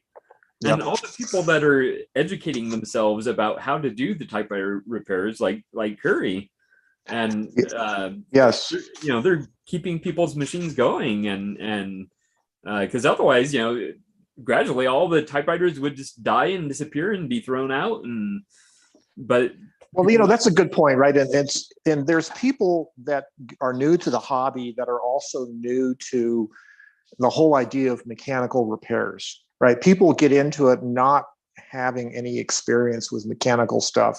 And for them, it can be a trial at times, right? I mean, you're learning new skills, and sometimes mechanical things can be very frustrating when you don't have the experience of, how much hand force can I apply to something, or what are the right tools or techniques can I use to break this screw loose, or how do you deal with rust, or all those things, right? That things that are made of metal and are mechanically intricate have those kind of problems over the years. So it is interesting. And of course, nobody's really written a book or a guide on how to deal with the frustration of repairing stuff that you don't know how to do. Like, the advice should also include just take a nap, right? Stop, make a cup of tea, go take a nap. Don't get too frustrated. Don't break the machine. Don't throw it away. Yeah. I need Somebody that should book. write. Yeah, we should. You should go hug your cat. Just go cuddle with your cat or your dog. And go back to the machine later, but don't do anything rash. Don't break it out of frustration. Yeah. One of the last times I like really put forth an effort to repair a typewriter, I think I started at like 10 o'clock at night, and I was still working on it at 2 o'clock in the morning. Had made no progress. In fact, I probably made it a little worse. And I was like, okay, I'm done. But I could have used that book. At the time we did have dogs, and I think our cat was already gone, but we had our dogs. I could have gone and hugged my dogs. Yeah, you could put on some very soothing new age music. Yes. And then in the background, you hear the guy screaming and throwing tools around. Yeah, that would be me. No. So it's a new thing for a lot of people, right? Because we're not raised. I don't know if a lot of school systems even have shop class anymore, just to teach basic mechanical skills to people, right? So it is kind of different, right? But it's fun to see the new generations rediscovering mechanical things and intricate things like typewriters. Yeah, definitely. So, do you have any videos in the pipeline? I have a list of videos that I need to be making. I didn't make any last week at all. I was lazy. But let's see, I have, I think I'm going to make a video about how best to use your phone to photograph your typewritten pieces, because a lot of people are starting to put their work on blogs, on One Type page, or on Instagram or Facebook typewriter groups or whatever, right? And so how to photograph and light the piece and make it legible, right? That's always a good thing. Yeah. So I have that, and there's a couple other ideas in the pipeline that I'm working on. So definitely, but they don't involve, as far as I know, they don't involve anything new. I don't have any new typewriters, other than the Corona 3, right? So that I know of. Yeah, I haven't ordered any. So okay. But I actually have. I just thought this morning. I have the Corona Standard. It's that flat top, piano looking from the 30s. I have that, and it's been in our bedroom closet for a long time. It used to sit out here in our patio room, but my wife got tired of having it out or something, and she put it up. But I realized I haven't even typed on it in over a year, probably, maybe more than that. And I thought, okay, that's a good video. Let's drag out a machine I haven't used in a while that's really very beautiful machine, and maybe it needs a little bit of work because it's been sitting around, right? Or maybe it needs a new ribbon. So anyways, there's another video right there. Yeah. At some point, I think you probably had a video about it. Yeah, I did. I think I did. Yeah. But I'm wondering about your storage, like your storage as far as storing your whole collection. Have you had? Yeah. So I keep most of my collection in my closet in my office, which is a spare bedroom. Okay. And then some of them, there's a few. My wife's typewriter is in the bedroom closet, and I think that Corona is in there. And then we have a couple out here in the patio room. But and then I have some of the newer machines I got last year. There's really no room in my office closet, so they're sort of sitting in the corner of my office on the floor, sort of like below the eye level of the camera. When I'm shooting video on my video table, you can't see them, and they're on the floor behind me, behind the book, underneath the bookcase. But so they don't really have a good home right now. But they're safe there, and so they're in their cases and all that. Okay. One thing I do need to find a way to use more regularly is my Royal KMM, because it's sitting on a tall cabinet that's sort of like a standing workstation, like sort of Hemingway-esque kind of standing workstation, but it doesn't get much use because I really don't prefer to stand while I'm typing. So I need to just bring it out and haul it out and sit it down somewhere and type on it. But that's like one of the best machines I have as far as a serious writing machine. That's a manual typewriter. So definitely get more use. I think you have a video idea there. A video about standing as you're typing. Yes, well, I could do that actually, and it's not bad, but my cabinet that I have it on is actually not really ideal because it's a cabinet with drawers, so it doesn't have room for you to put your feet underneath. Like you can't stand super close, and then it's not actually quite tall enough. It's a little bit lower than it should be for true stand typing. So. Okay. It may be like tall bar stool typing, but then there's no room for your knees because doesn't have a shelf underneath, or a space underneath to sit to. So maybe what I need is to go to a bar with the big typewriter, go to Applebee's. That's what I need. That would be interesting. I don't know if any of you guys listen to country music, and I don't really listen to it normally, but I happened to flip the radio on in my truck when I was driving home from work. And there's this new genre of country music that's kind of like urban, almost like rap music, but it's country. Yeah. And there's some silly song out there now about going to Applebee's and having the Bourbon Street steak, and it's like so silly. But then I realized, oh God, I do that actually. I go to Applebee's and have the Bourbon Street steak, but I have not gone to Applebee's with my typewriter, so I don't know. I don't know if they would like that because they usually have sports on, and it's like, it's the NBA finals. You can't be typing during the NBA finals. Come on, whatever. Yeah. You need your t-shirt typing. It's a contact sport. It is. That's right. Do you have a t-shirt that says that? No, Bill? I said that's where you need it. You walk into Applebee's with your t-shirt on, yes, and that's right. That's right. I should. Well, there's a lot to be done with typewriters still. We're only getting started here, right? Oh yeah. So, yeah. Definitely. But Yeah, so I have some letters to type, and I don't really. I know people really do really nice letters, and I don't do them as well as other people. I include typographical errors if they happen. I'm now more comfortable with that. It's just part of the hand wrought nature of typing. Is sometimes there will be errors, and instead of calling them errors or mistakes, we just say they're just unintentional serendipity, right? That's what it is. They're just letters that happen to show up unexpectedly, and we work around them. Well, they indicate the one of a kind nature of each type piece. Yes, definitely. If you wrote everything perfectly all the time, everyone's would look like everyone else's.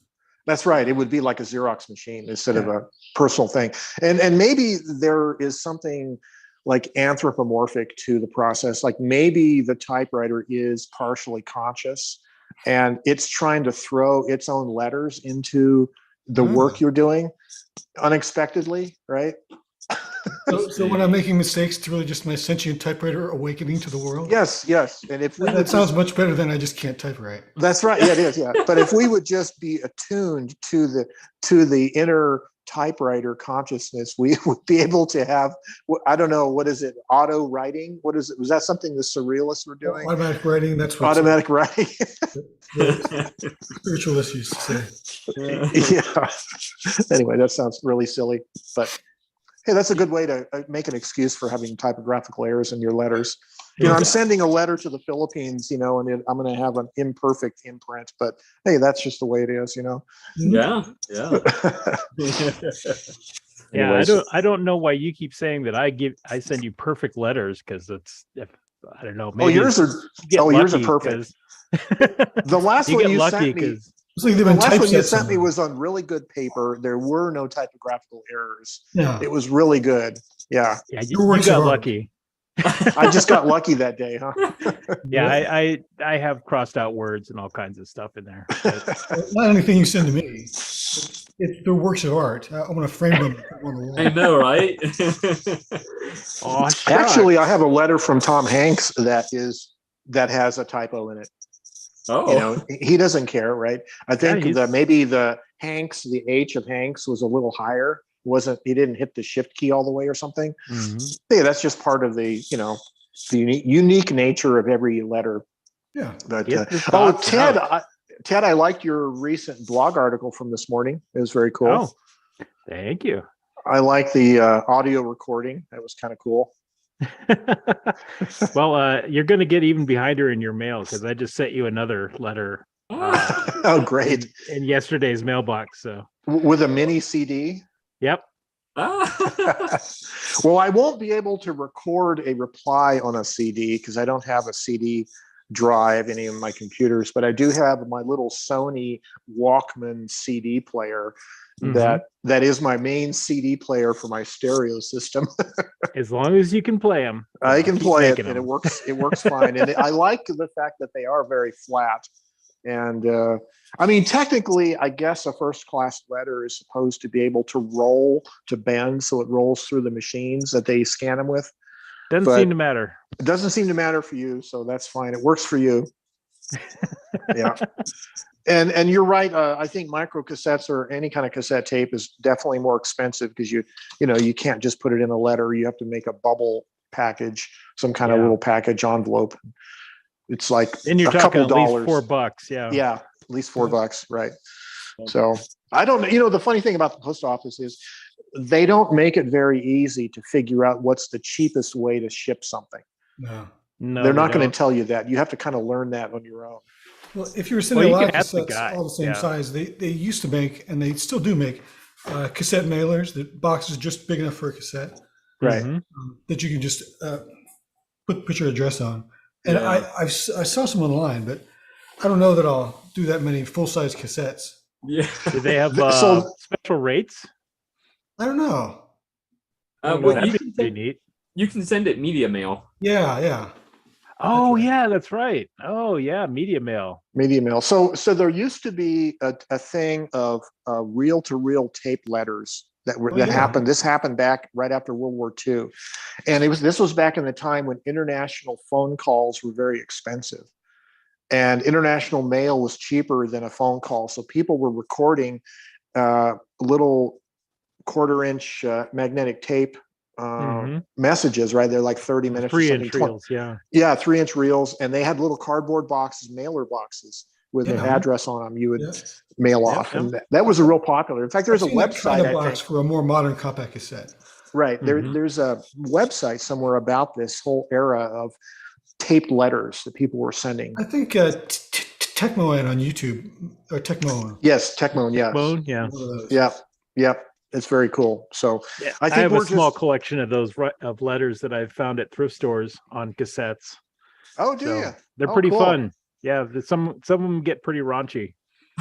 Well, I probably mentioned this before on one of my videos, but I have this little digital Olympus voice recorder, those little handheld ones that I found in a city park.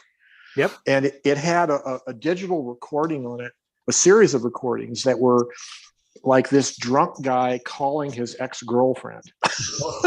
I sure hope he saved those. Oh, I did. I do. Good. You're going to have to send them to me on CD or something. I will. Oh, yeah. It's classic. Because I love found recordings. Oh, yeah. I'll have to dig those out and send a copy to you. I did pick up one at an estate sale. I had wanted to really get into it and get more, but every time I look, I never find anything. But I did get this one, and it was in one of those mailers that is just big enough for the cassette. And this one was interesting because it was correspondence between someone in the military and the wife and I guess, well, young daughter. I don't know how young the daughter was, but the first side of the tape was the wife was kind of going over their finances and stuff like that. So, it wasn't exactly interesting. But then on the second side, the daughter got on there and she was like thanking her dad for I think a necklace or something he had given her and stuff like that. So I am cherishing that tape because it's like, okay, this is like part of someone's life, and like, I don't know, it just meant a lot to me that I have it now. And I don't know, I had hopes of making a YouTube channel and putting stuff like that on it, but then again, I haven't had luck finding anything. I guess technically I did get another one that came with my one of my micro cassette recorders, but the problem with that one is I'm guessing it's a secretary. She has the recorder in her purse and she's just going about her day in the office, and most of it is unintelligible mumbling and business talk, and it's not. That sounds like a typical day at the office. It's unintelligible mumbling anyways, but yeah, exactly. I used to have one of these answering machines that used microcassettes. You had one that had the outgoing message and there was another one for the recorded messages. And I think for a while I was saving them, the message tape, and you would get all these messages from people, and it was sort of like a little one-way diary of people's interaction with you, right? Yeah. But nowadays with digital message machines, nobody saves those, Exactly. So it's very easy to hit delete. Yes, it is, definitely. You're gone. That's what I need to do, is go to a thrift store and find a tape-based answering machine that still works. Oh man. Anyways, well, that's about it for me. I guess I have this letter to finish up and excellent. All that. So it's nice talking to everybody. And, yeah, so good to see you, Joe. Thank you, and we'll see you guys. Yes. Okay. Bye-bye. Hi, Bill. I just walked in. Did I hear Joe talking about a tape answering machine? Yes. I think we got one at work who's about to get thrown out. Oh. You should save it.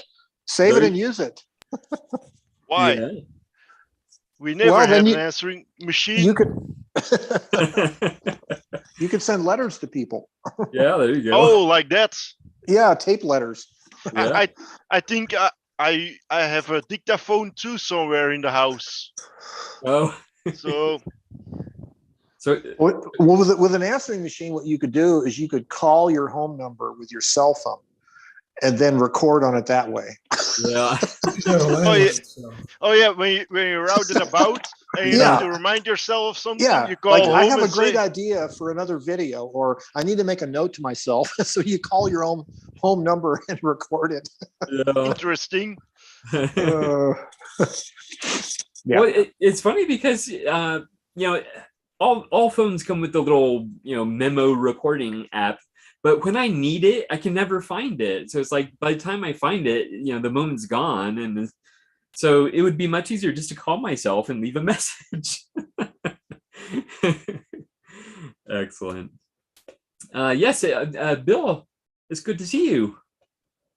Hello. What's new in your world? Oh, just kind of like Curry trying to finish up getting over COVID. Oh. So that's a joy. It's actually not that bad. It's just irritating, but it's funny listening to the stories about the answering machines when my first job out of school, my best friend and I, we worked together at the same company after we both graduated from the same college, and we had a very good time in our 20s. And one night, I don't know why we decided to do this, but my friend John left this message on his answering machine about how he and I had been out drinking and were now under heavy fire, and I'm making all these sound effects in the background and we're throwing stuff around, and then he forgot about it. And somebody, I think it was our boss maybe, that had tried to reach him for something over the weekend, called her. The next thing you know, he tells somebody else, and by the time my friend John got home, there's like 20 something calls to his answering machine because everybody wanted to hear his message play. So that'd be one I would have loved to have had back and hear over again, stuff like that. Just there's no artifacts like that in the same way today. Yeah. But anyway, a couple things I had put out after the last time I was on here on Type Club. I got all motivated by something Dan had been talking about, and I wrote him this big long letter only to figure out that he's not on Type Pals. Oh. So Dan, if you're looking for a letter from me, just let me know. If I can get your address, I'll send the letter off to you over there in Sweden. And then also I had put out my call for the progressive letter on Type Pals on the forum a couple weeks ago, and today's the last day. So far, I've just had 2 people express interest in participating. So I'm into that.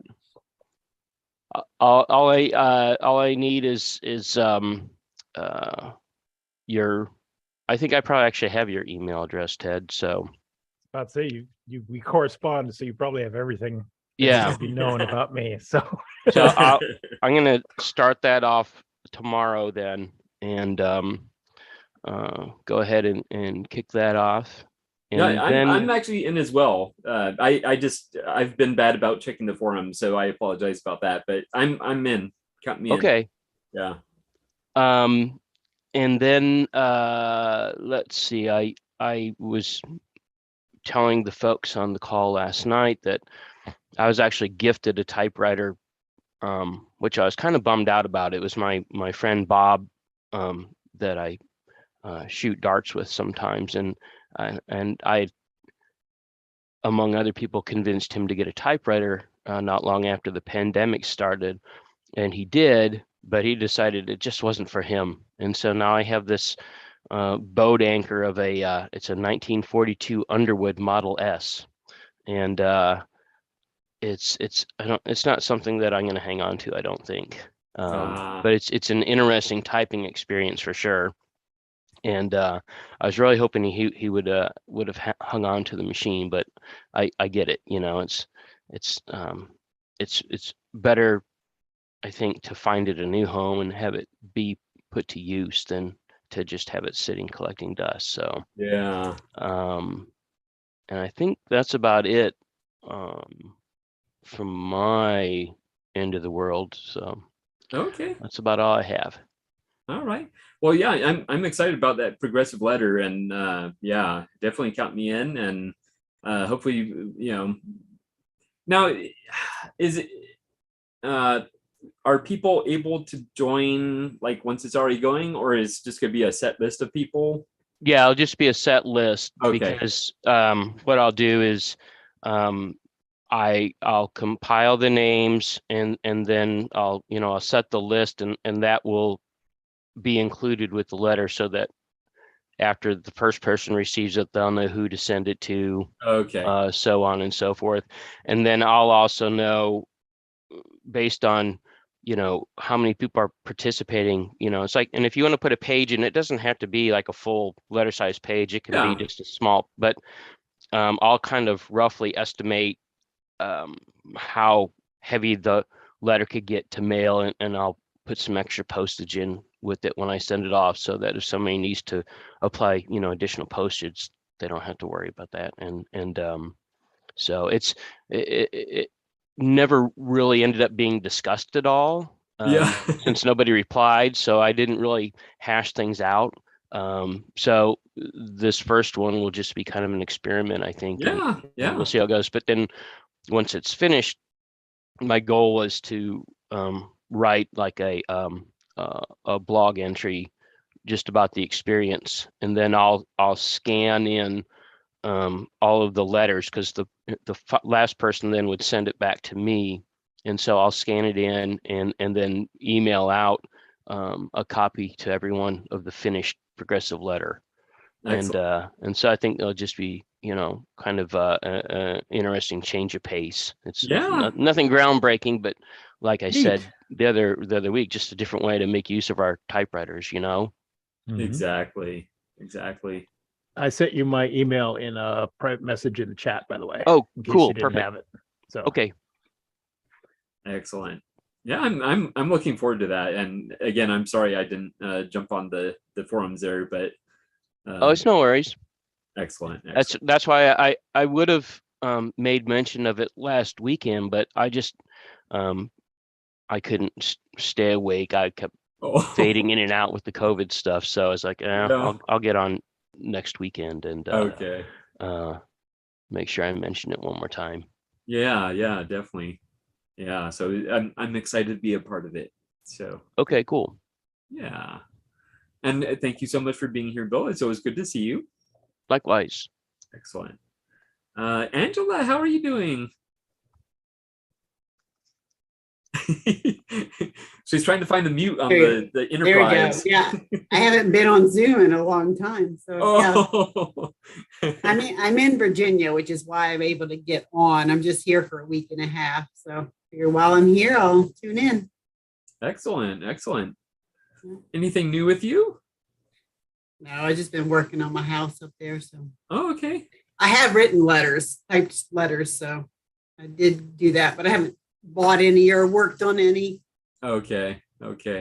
Now, other than taking the keys off an old, I think it's a SG2 Olympia that someone gave to me that was absolutely not usable and never would be because of all the rust from mice. Oh. See if anybody needs knobs. There's a few parts that can be used, but I'm keeping the keys because they actually match my AMC Jappy, the actual symbols that match everything on there. So I'm going to bring those back, which I forgot. I meant to bring them with me. Oh, let's see if they fit, and I'll use that. Yeah. Remind me the distance between the two houses. 850 miles. Oh, okay. Yeah. So that's not a quick drive. So I flew this time because it was with gas prices, it was about as cheap to fly. Wow. Just not as direct. I mean, I had to take a bus to Portland, Maine, and then fly down to DC, and a friend picked me up. Okay. Multiple legs. Yeah. Not a whole lot shorter, but yeah. easier. Okay. Okay. Mhm.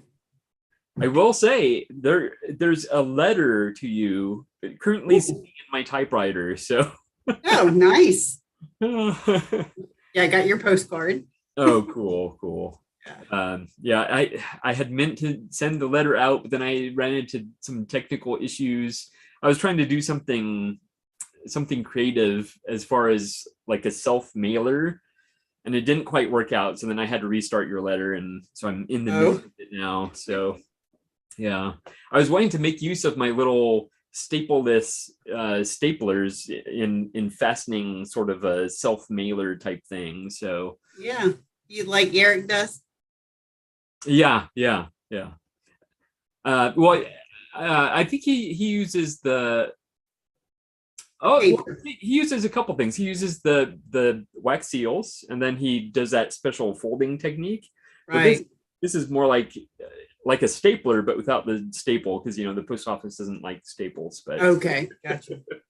yeah. So, Yeah. but you will be getting a letter.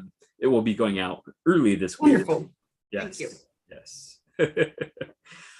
And I'll double check the address to send it to, because I know Yeah, send it to Maine, because that's Okay. I won't. Even my Virginia mail is being forwarded to Maine. So even if somebody sent it here, I would still get it. Hopefully, Okay. eventually. About half the mail is actually getting forwarded. The other half was sitting waiting for me when I got back. Okay. Not doing a very good job. So sometimes they forward weird things like postcard ads, Yeah. which I was very surprised they forwarded. But then I Yeah. had, checks and bills that didn't get forwarded.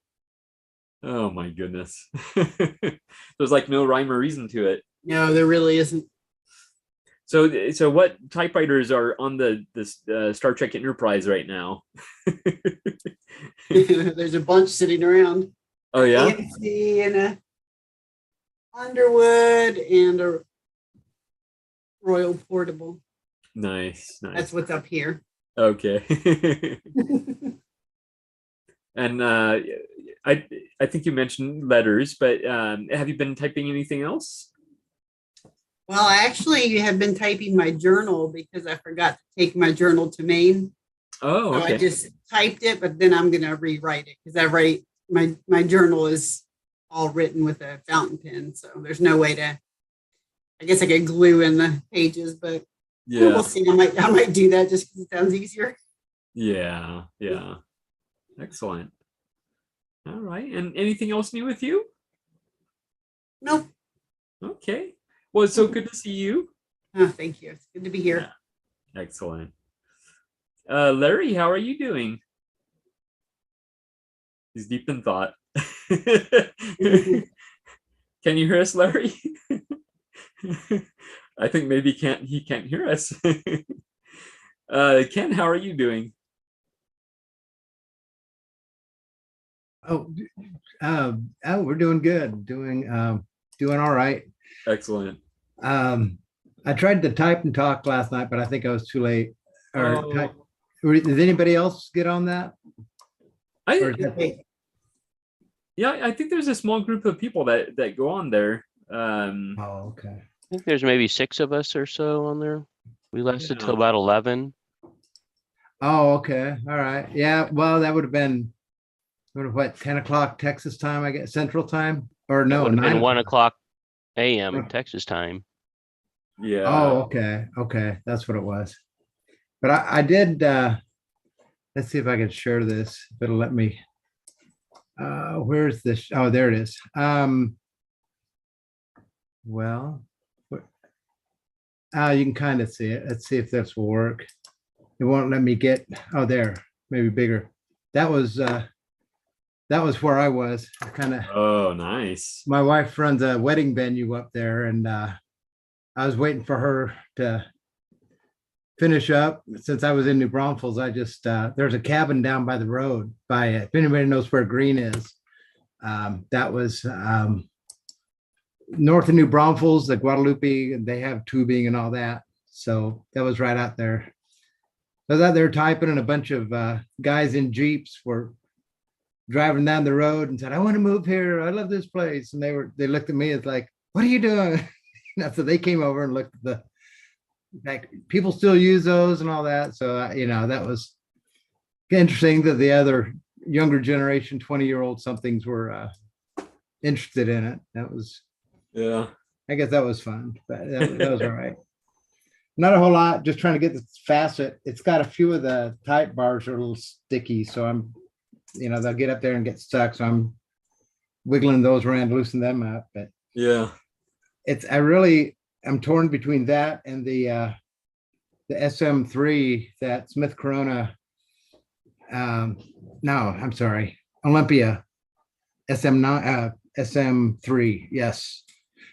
I like the spring action on the SM3, but everything is just so smooth on this. Even the bottom. I mean, you can always use it, like they say, for a pegboard if you want.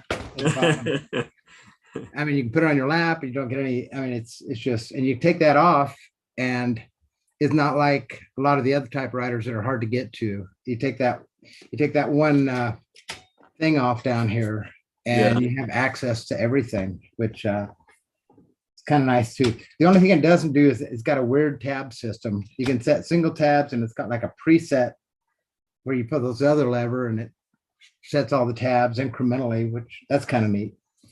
But I don't know. It's kind of I put it on the shelf for a while, got back out, and I just really like the font and the operation of it. So we'll see. I still like the Olympias, but that's about it. Just trying to keep them all in rotation, keep them all working. Excellent. Oh, someone's looking at you. Oh yeah. There's another. Let's see if I can find it. Something I found. I was thinking of the lady in Bellevue and over in Illinois. I can't remember her name, but she always had a cat. Diane, is that it? Diane, the one with the cat?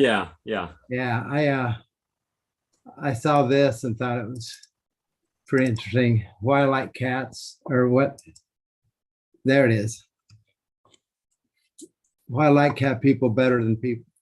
Anyway, I thought you'd appreciate that. But yeah. Anyway, yeah, it's excellent. Anyway, yeah, I mean, dogs are good too. We've got a dog, and we haven't had too much problem.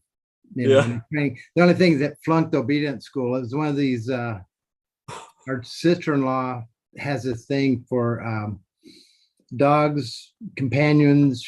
That people that need dogs to calm them down or whatever.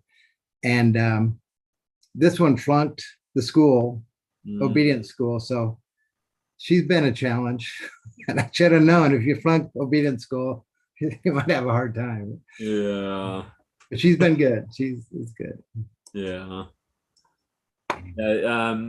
We did some training with official training with our first dog, and it was just the behavior training at PetSmart, and she graduated. We have the graduation picture. She's wearing a cap, and she got a little yellow ducky toy, and it was so cute. But as far as training her to be like a service dog or anything like that, it wouldn't have worked, because she had an innate fear of children, and she tended not to like old people with like walkers or canes or that kind of thing. So she would get very barky in both those situations, and you can't have a service dog that's barking. So yeah. Well, and that makes sense. We've got I guess I'm considered old, but we've got 3 baseball players staying at our house for the summer from different parts of Texas. They come and do a tournament out here at Texas Lutheran University. And they needed people to house them. So they've already taught her how to shake and how to roll over. And all they do is play baseball, and then they come over and, train the dog. So that all worked out. Yeah. Pay more attention to her than we do, I guess. It could be an age thing, they're more. Yeah. Yeah, it all worked out. That's funny. Excellent. Let's see. Well, thank you so much for being here, Ken. It's good to see you. And Indro, you're there in the dark, but I do see you. I see you. There you are. Okay. It's the window. It's the sun. It's going down. So Yeah. okay. Go over here. Yeah, there we go. There we go. Better. Yeah, and that way we see the typewriter. Yeah, my IBM. Oh, nice, nice. Yeah, very cool. It works good. It's a nice machine. Excellent. It makes a lot of noise, though. And how are you doing? I'm good. I'm good.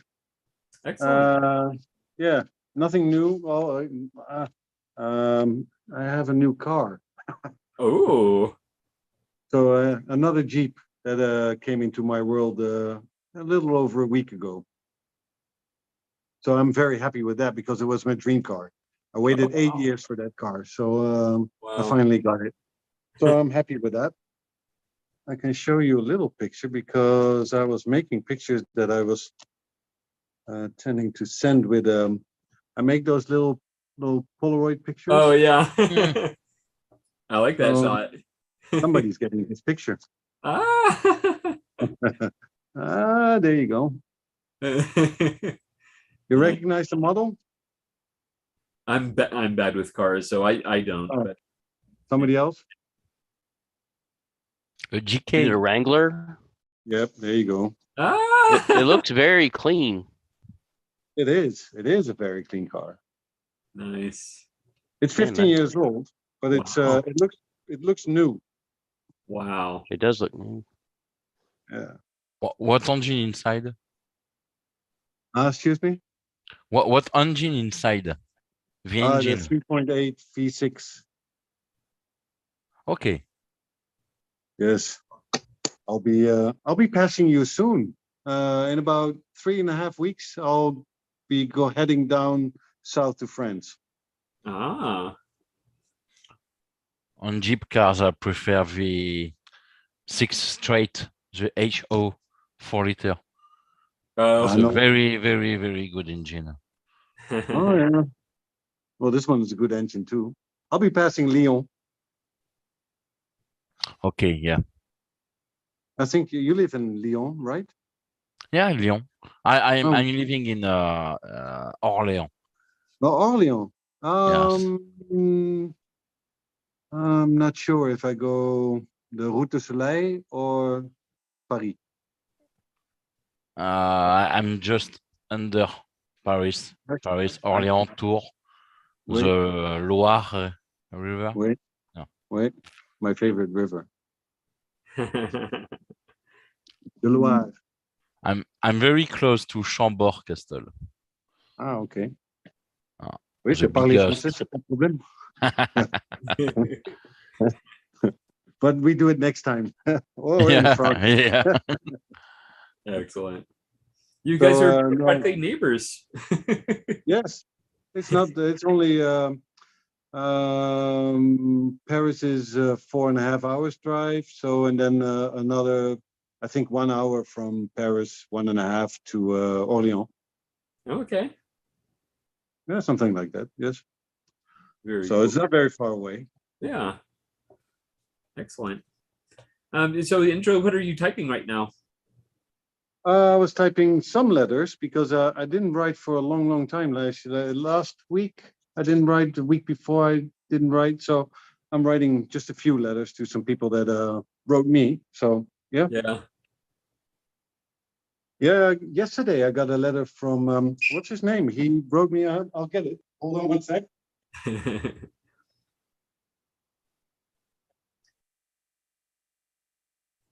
Looks like Ted is still standing away. From Andrew. Oh, Andrew Smith, yes. Yeah, he wrote me a little letter about, because last week was the 24 hours of Le Mans. And normally I am in Le Mans. This year I was not.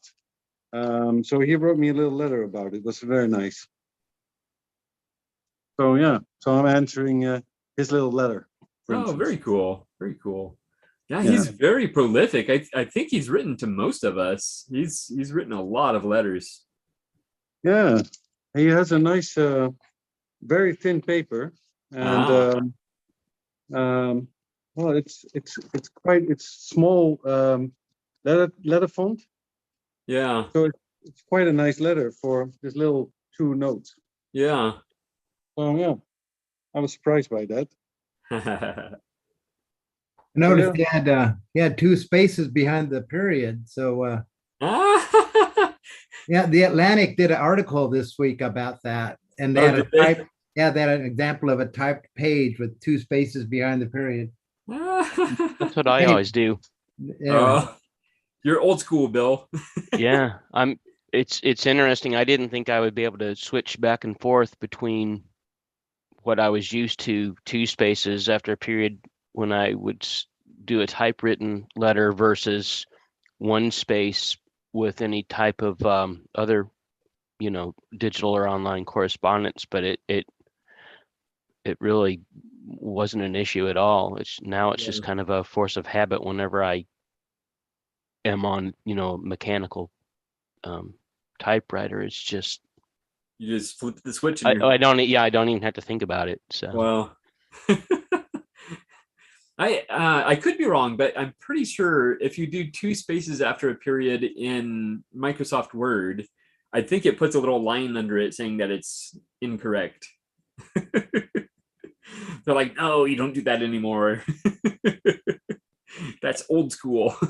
I think Grammarly will it'll say, do you want to keep 1 or 2? It doesn't tell you. Okay. It doesn't make a judgment call. I guess it's more inclusive or whatever, but it recognize it. You got to be consistent. You're going to be new or old. You got to be. Yeah. Oh, excellent. And Indra, anything else new with you? Yeah. Well, nothing related to typewriters, but that's okay. I was doing this. Oh, is that helicopter? Wait. Okay. Yeah, this is another little picture. Where is it? So yeah, that was actually, it was a birthday present from all of my friends in December, because I turned 50, and because of the lockdown we couldn't celebrate. And my wife, she knew that this was one of the things I had on my wish list. So so most of my friends chipped in, and I had a flying lesson of 1.5 hours. Wow. Which was really, really, really cool. Yeah. Will you do it again? If I save enough, if I stop buying cars. I could. Yeah.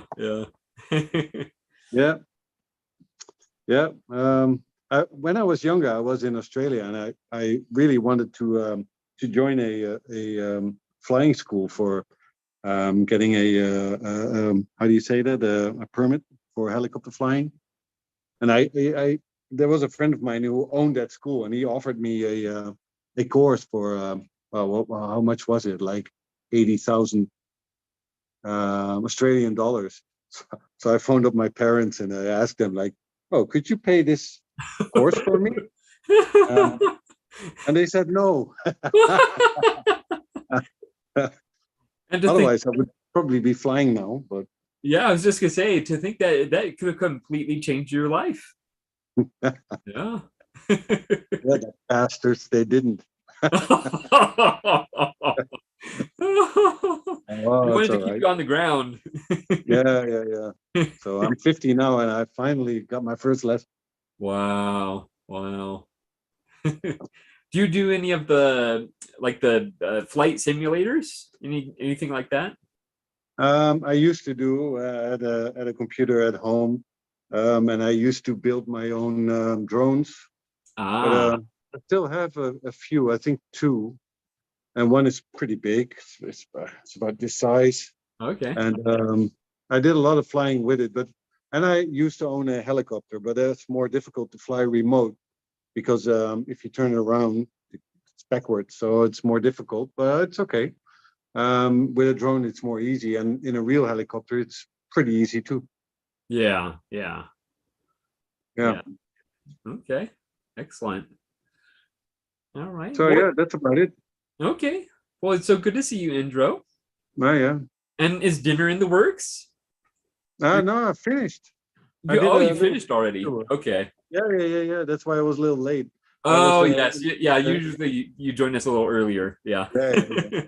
No, I was barbecuing. I had some chicken on.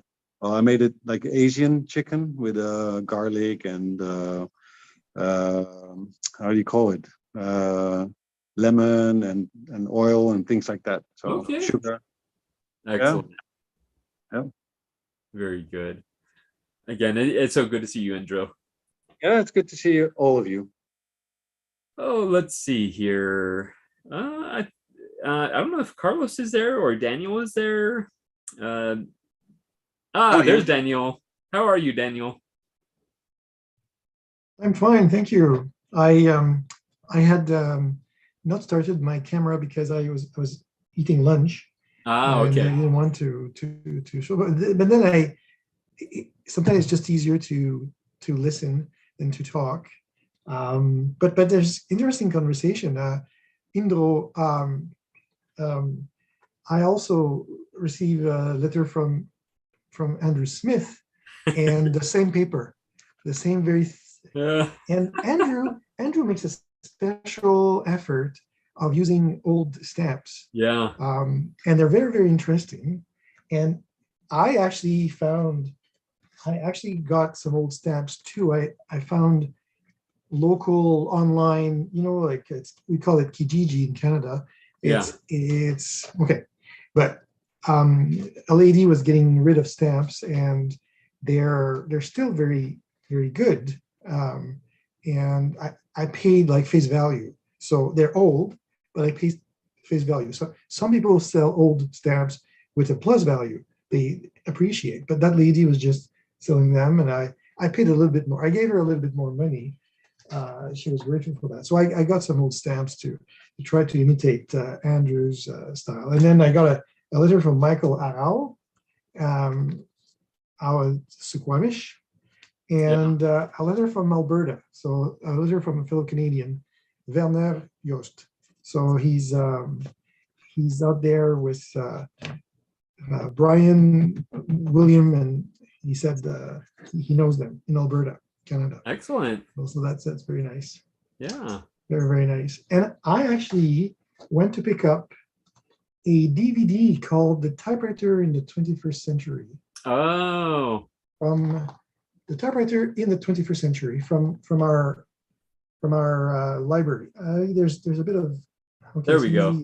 There we go. That's better.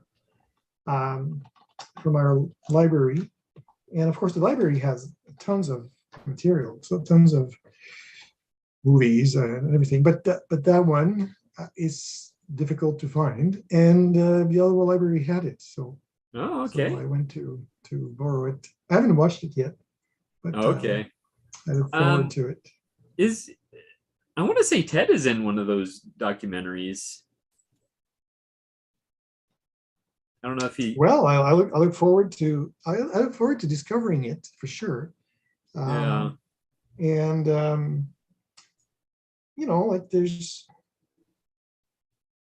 that's the fun. It's like no spoilers. Yeah. But I look forward to seeing it. Yeah. And on the typewriter side, I recently got locally, and when I say locally, it's again, this is twice it happened to me. This is a 2-minute walk away from my house. I got a Smith Corona clipper from 1945. So that's what the serial number is telling. Anyway, it's the lowest serial number for a Smith Corona clipper on the typewriter database. So when I entered it on the typewriter database, I went like, oh, really? So now my Smith Corona clipper is the first one at the top of the list. And what's the serial number? I don't know. Serial number one, yeah. By serial number, yeah. Mm-hmm. Is it under 10,000 or is it above 10,000? No, it's above 100,000. It's 100,000. Okay. 100,008? Because I thought they started at 100,000. They do, yes. So sorry, they do. So yours is number 8.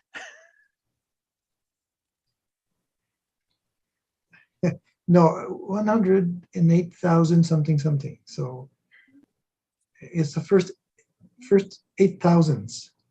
Oh, okay. 8,000. I was like, hey, 100,008? That means you're number 8. Wow. Yeah. No, 108,000. Okay. Not So you're 8,000 something. Yeah, 8,000. Okay. But it's still the top of the list. So there's 8,000 other typewriters that are either out there or no longer part of this world. Yeah. But, and the seller told me that the owner is deceased, and it's the wife of the owner that's selling it, and she's moving out of the house to go to a senior's residence. And then I really like to get the history on those finds. I really like to get the history, which I usually add to the typewriter database description. So if there's an owner, like my Royal QDL was owned by one single person from 1947. Then he passed away, and through his daughter, I got it. So yes, the daughter sold it to me, but she didn't use it. So I basically, my Royal QDL from 1947 has that two users. Wow. Myself, the last one. I'm sure that doing that with your descriptions and putting that story in there is also something that the people who owned it before probably appreciate quite a lot, because to have that history attached to the machine is very, correct. very cool. And I tell them, actually, when I do that, I contact them again, usually by email, but I've also sent them letters, and I point that out, and I point to the link for the typewriter. So I try to keep. I try to demonstrate to the people that you respect the history. Yeah. Yeah, exactly. That's exactly it. Yeah. Yeah. Well, that certainly shows it. So I think that's a good idea. Yeah, definitely. So that the owner of that clipper might have been a journalist, or might have been somebody a writer. Person who sold it to me wasn't quite sure, so I've asked for more information. So once I get that information, I'll add it to the description. But I would be very, I would be thrilled. I would be chuffed, like they say in the UK, if it was a journalist or a writer, and I had that typewriter, or that person's typewriter. Right? Yeah, and thinking about all the stories that have been written on it. Yeah. Definitely. Yeah, it could be a local. It could be just a known locally. It doesn't have to be an international, known internationally, but just known locally in Ottawa. Yeah. That'd be great. So, yeah, definitely. Definitely. So, and I think I'm going to send that Platen to JJ Short to be redone, because I've tried to do something with the Platens, and I don't think there's something missing, but it's too rough. Like the rubber is too rough for what I tried, and I finally landed on the page of the Ames catalog, where you see the Platens catalog, where you see one little photo. It's maybe a line drawing of a machine tool where they are rectifying the Platens. And I looked at the machine tool and I went like, oh, that's a centerless grinder. And that is a different beast. That's a different beast than my lathe with a tool post grinder. So I understand now how it is that they're not afraid, like I am, of damaging the middle of the, like they're not afraid, like I am, of holding it in a chuck by this little bit in a centerless grinder. this is rotating against 2. Yeah, it's got 2 points of contact, so you're perfectly aligned there. Yeah. Yeah. So that's the typewriter guy that's near me has one of those lathes that has the 2 points of contact, but he doesn't have the grinder part. So he basically just sits there with sandpaper and does it, but it is held in 2 places and rolled perfectly centered. So yeah. So I can do that on a lathe to hold it by the ends with the point here and a point there. But the centerless grinder, like in the Ames catalog, is a machine where the grinder rolls it.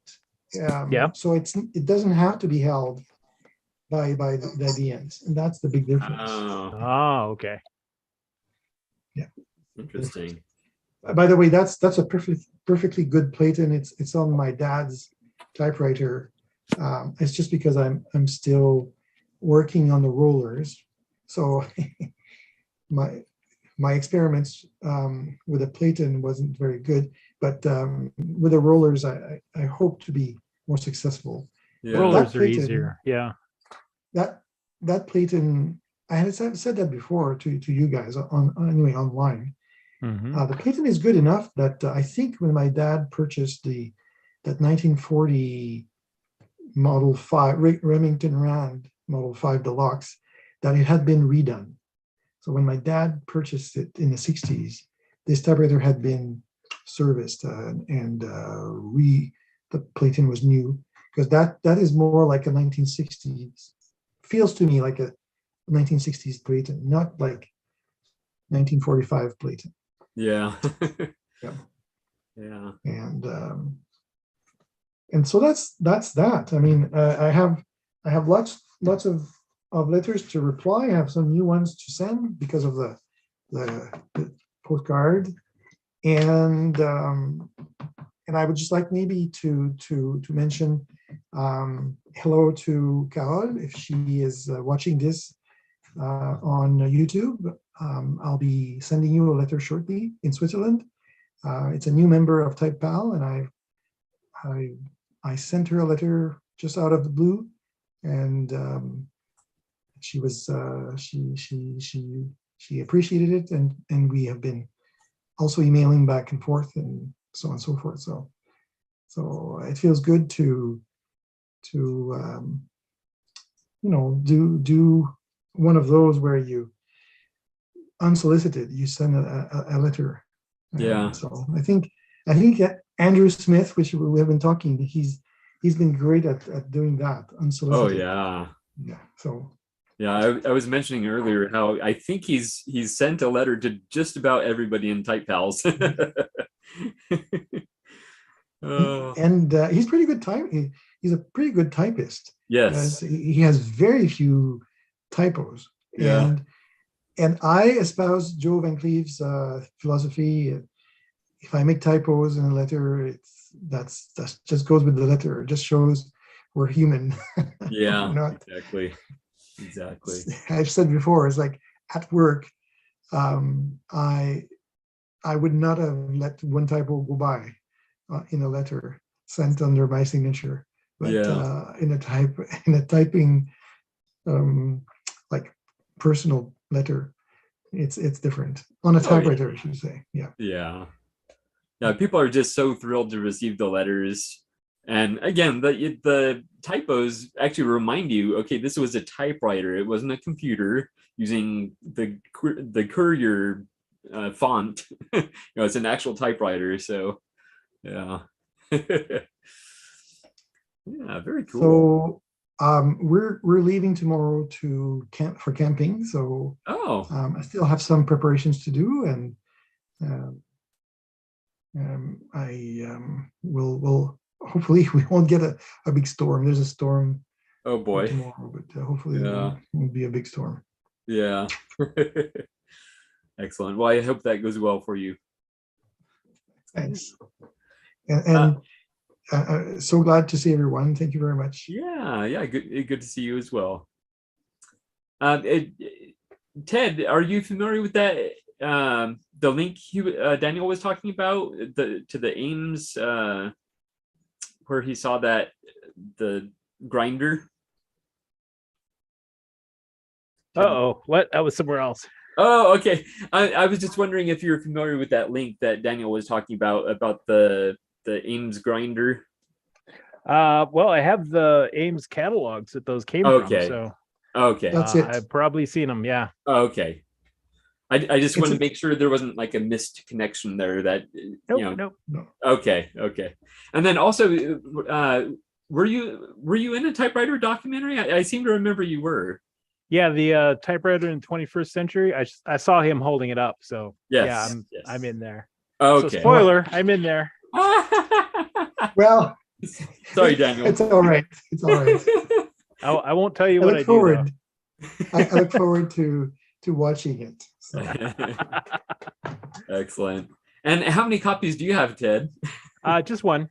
Okay. I did rip it though, so. Oh, okay. I have it. If like I keep that in my DVD collection, but I have a copy that I just have on a laptop that I can watch if I want to. Yes. So, just like Populaire and the typewriter, California Typewriter, I have those ripped too. So I basically have one laptop that I have all my typewriter movies on. Oh, okay.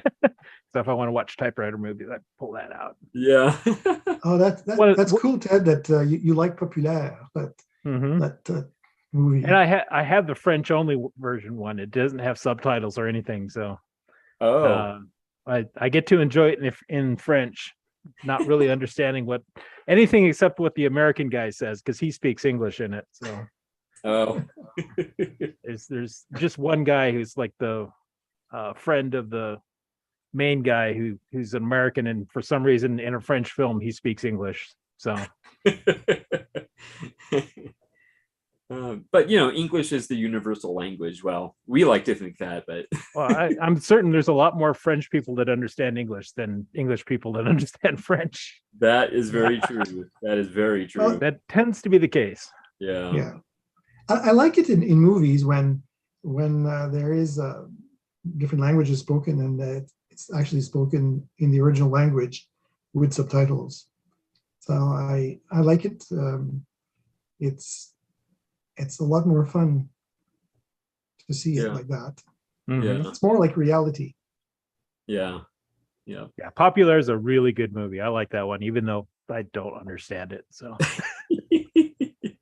So I wonder, Ted, if the versions that are here in Canada have the subtitles. I'll look into it. Yeah, the thing is I bought it when it first came out in France, and so I bought the French region DVD. Oh yeah. So I had to actually have a DVD player that would play multi-region, and so I ripped it off of that. So I got a very early version that didn't have any translations or anything. Okay. So, but I might be able to find that for you. Oh, that'd be interesting. I'd love to have it, like so I can actually understand what they're saying. Then watch it again with the, oh my God, that's what he's. Oh my God, there's a plot here. Oh, that's funny. I do have it's not going to arrive in time for this meeting, but I have a copy of The Adventures of Typewriter Troubadour on its way by J.M. Brown. Of it. Yeah, I just recently discovered it on Amazon. It's a it book. Yeah. Okay. Yeah. It looks like it's self-published, but you know what? That's okay. It's a book about typewriters or about writing. I'm assuming that anything about typewriters is going to be self-published mostly. I know, right? We're a very niche crowd. Yeah, with the exception of our friend Richard Polt. Oh yeah, and Tom Hanks. And Tom Hanks, of course. Let's not forget Tom Hanks. I don't think anybody's going to forget Tom Hanks. I know, right? So I'm sorry, I have to leave now. Okay. Just have to do stuff, but again, it was great to see everyone and All right. have a little chat. Thank you so much, Daniel. It's good. Have a good week. You too. Lee, we haven't seen you in a long time. Hi. Hi, how are you? I'm good. It's good to see you all too. Yes, it has been a long time. It's been ages. It must be, well, it's many, many months. Yes, yes.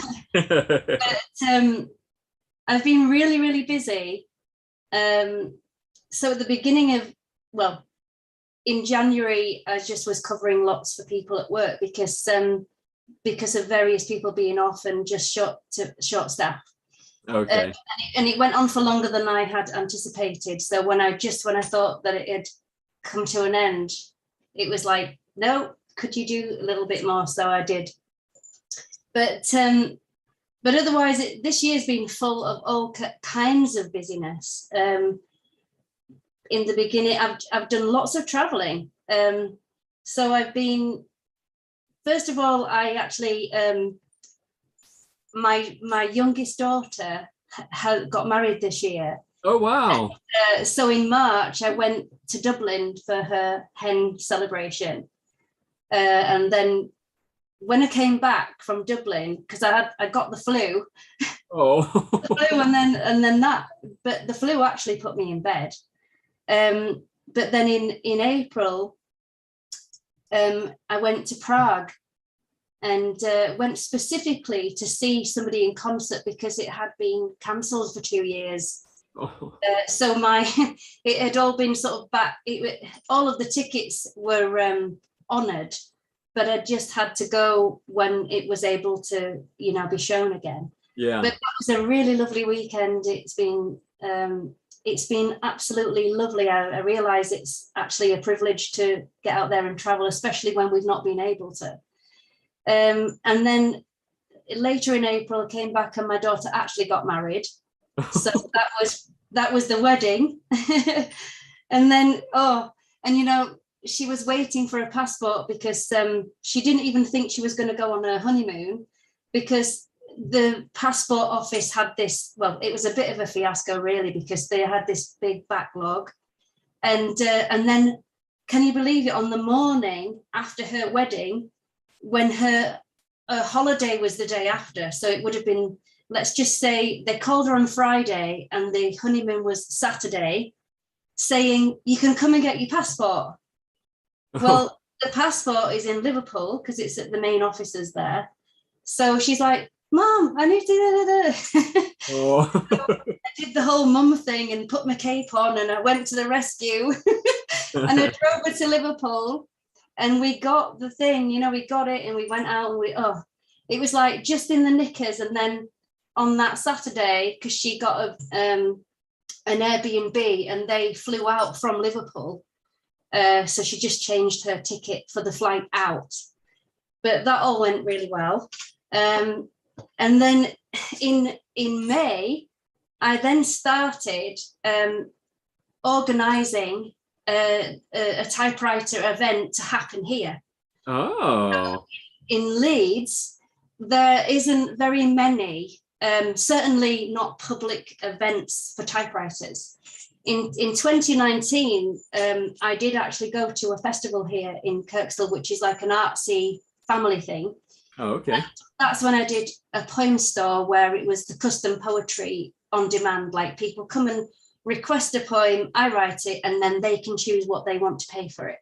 And that went down really well because people really loved that it was all done on typewriters and that they just thought it was a really lovely idea. Yeah. So I did do that. And then, the whole COVID thingy-majiggy came and that just put the stop to everything. So in May this year, something that I had wanted to do, I actually started talking to people and networking and making connections and trying to find where would be a really good venue. And then I've been in talks with people and sort of got a good price. You know how you've got to hire these places, right? So, yeah.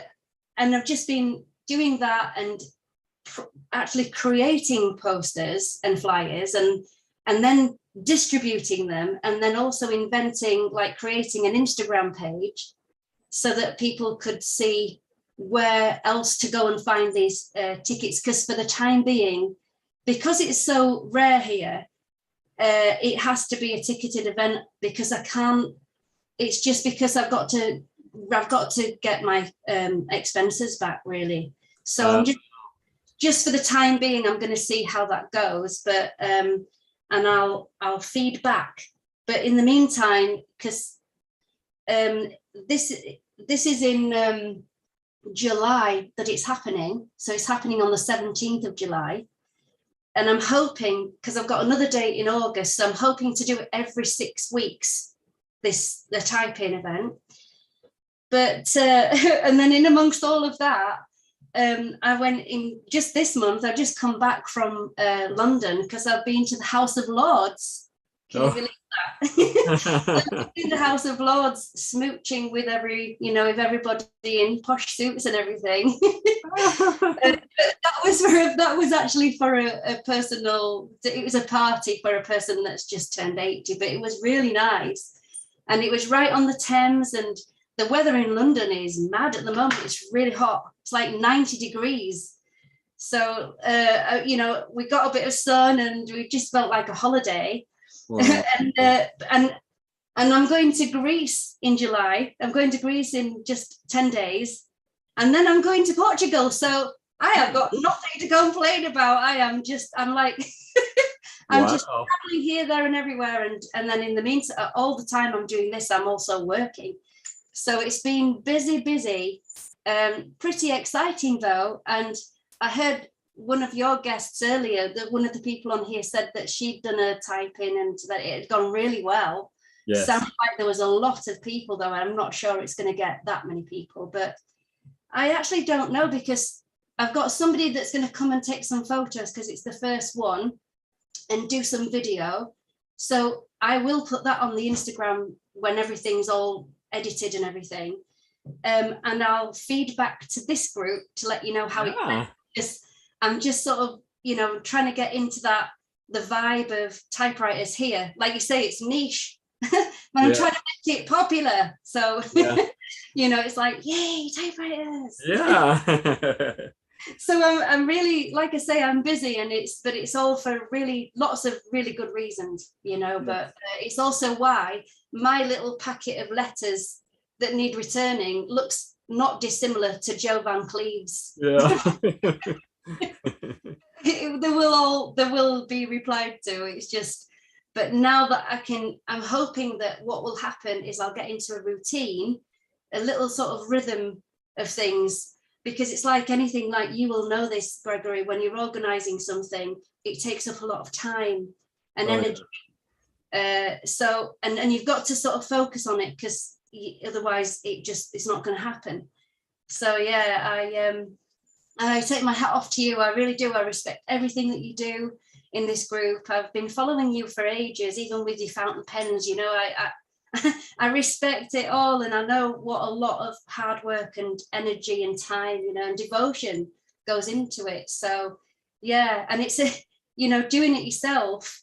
It's just the other side of that coin, isn't it? You can just, then you've got this empathy and you realize just how much goes into it. So lots of praise to you. So thank you. That's me.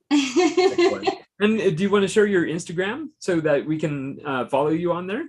It is it's all one word. It's The Right Type of Club, as in the right type of club, but it is spelled, it's typewriter backwards, so it's just the WRITE and then TYPER, right type of club.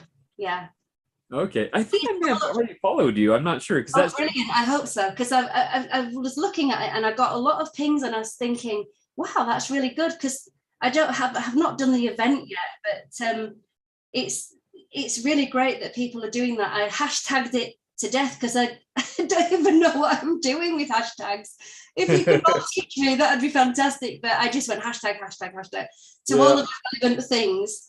But it would be really great if you did.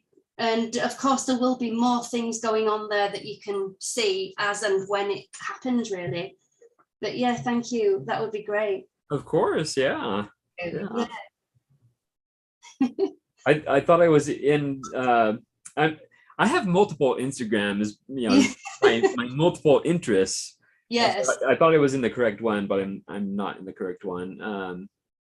Let's That's see. okay. There's not a lot to see there apart from the venue, the date, etc. Okay. Okay. All right. Well, that's some exciting news, and my goodness, you are busy. Whew. Yeah. Wow. Yeah. So Yeah. I can understand how you wouldn't necessarily be able to come on here, but it's so good to see you again. Yeah, thank you. It's lovely to see you. Yeah. All of you. And hi, Kerry. I know I can only see a few people in the view that I've got, but can I click it to make it? I can see you big, so I got a few people around you, but it's really nice to see you all. And I do actually, what sometimes I do is I have you all in the background, and I do listen and watch, but I don't always come on because of just the various things. So, but yeah, it's great. Excellent. So I did find I got to my correct Instagram account, and I followed the Right Typer Club. So yes, excellent. Great. Yeah, so this could be exciting to follow that, and hopefully you'll share some videos, and yeah, even the posters or graphics you come up to promote the event. It'll be interesting to see what you come up with. So yeah, great, thank you. Excellent. All right. Yeah. Well, thank you so much for being here, Lee, and I hope to see you again soon. Yeah. Yeah. All right. Mike, how are you doing? I'm doing all right. Don't have nearly as much excitement going on. I know. I don't think anybody does. No, we're just chilling here. I was out shooting archery this morning, so okay. Got in here, and I did get a new typewriter yesterday, which was a blue Quiet Deluxe. So I've got that down on the workbench, sort of taken apart because it was dirty, but it was most the air compressor took care of most of it, so it's in pretty good shape. Yeah. And I may, if I get up some ambition, I may go down there and turn the camera on down there. But yeah, the garage is a mess, which is where I work. But it's okay. I've got the keys have got some sort of funky stuff on them that I've got to clean off, and I'm trying to find something to clean that off with. But it's that kind of stuff that gets on the plastic, and it comes off, but it takes a lot of effort per page. So yeah. So, but so that was yesterday, and I don't think I've gotten anything since then. I haven't typed a whole lot. I think I did a couple of one-type pages, and I've answered a couple letters, although somebody that I answered wrote back to me right away, so I still have as many letters to do. I know. Some people, they're like right on it. Well, like Ted was saying, he's been just shooting them right back. And so it can be dangerous replying, because then you get more and you're like, oh, I was making progress on my stack. But of course, it's wonderful to get the letters, though. So it is, yeah. And and I try to do them in the order that I receive them. So and I mean, I've only got 4 or 5 that I've still got to reply. So if I put my mind to it, I could do them all in a week or a couple of days. Yeah. I considered like doing one from the front of the stack, which are the oldest ones, and then doing one from the back of the stack. So at least half the people will think I respond quickly. Right. Yeah. Oh, there's Joe's stack there. Yeah, he has his work cut out, and he has to finish all that today. Oh my goodness. Well, that's the hazards of being a video star, Yes. Actually, I actually do that. I actually do sometimes reply to people early. Oh yeah. Yeah. Yeah. Well. Yeah, I considered doing it, but then at the same time I'm like, but those other people have been waiting so long. So far I've just been sticking to doing it chronologically, and but we'll see. I hope to get up. I still have a couple weeks left on my vacation, so I do hope to get caught up. And I'm sure you have at least one letter in there for me, Mike, that needs to be replied to. Because I know I've received at least a letter and a card from you. So, Oh, okay. So I will respond to those at some point. Okay. I thought you had, but maybe not. So okay. No, yeah, I received them. Yeah, they're in there. No, but I thought you'd replied already, maybe. But I don't know. It's been a while. So I know, right? I don't keep track of them. I just have to look through the pile, and Yeah. I get a couple once in a while. I get one, sort of unsolicited, so that's always nice.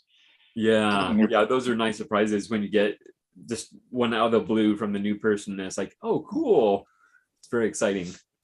And I was actually getting caught up enough that I actually signed up for the postcard exchange this week. So Oh, okay, cool. Of course, I have no excuse. I'm retired and don't really have a lot going on. So taking care of the puppy, but just, Yeah, yeah. But you have lots of interest, though. yeah, I do. Yeah. Yeah, I've got this. I bought this old 50s Polaroid camera that I'm 3D printing parts to make it turn into a 4x5 camera. So that's another project that's gone on. But I tried. Yeah. Trying not to get too many projects, and of course, I've got typewriters that need work. Yeah, exactly. Got to replace rollers and stuff like that on some others. Yeah. PDL is easy enough that I think I can get that going.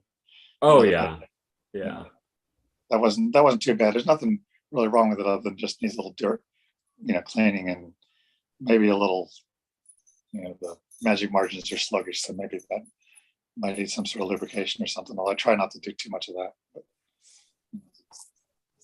Yeah. So, Yeah, I think part of the typewriter collecting hobby is we all have those machines that need to be worked on, and yeah, I'm just not the one to do it. So once in a while, if I really want to get the machine working, I'll have Bob work on it. It's very handy. Not only having him in the area, but having him as a friend and a sponsor of Type Pals also. So it works out all around. So sure, yeah. I know he got my. Oh, it was the.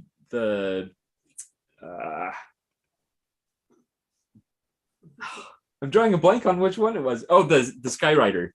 He fixed or recovered the platen on my Skywriter, and because that's actually one of my favorite ultra portables. So I like the Skywriter a lot.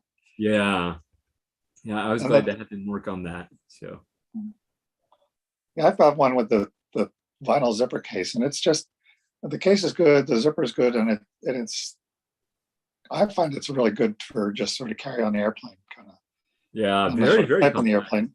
Yeah, and it's really nice and it works well. I mean, the Hermes, it's kind of like the handle's on the lid, and I'm afraid if they ever get separated, then that's yeah. And I think the Skywriter actually types a little better than the old baby, but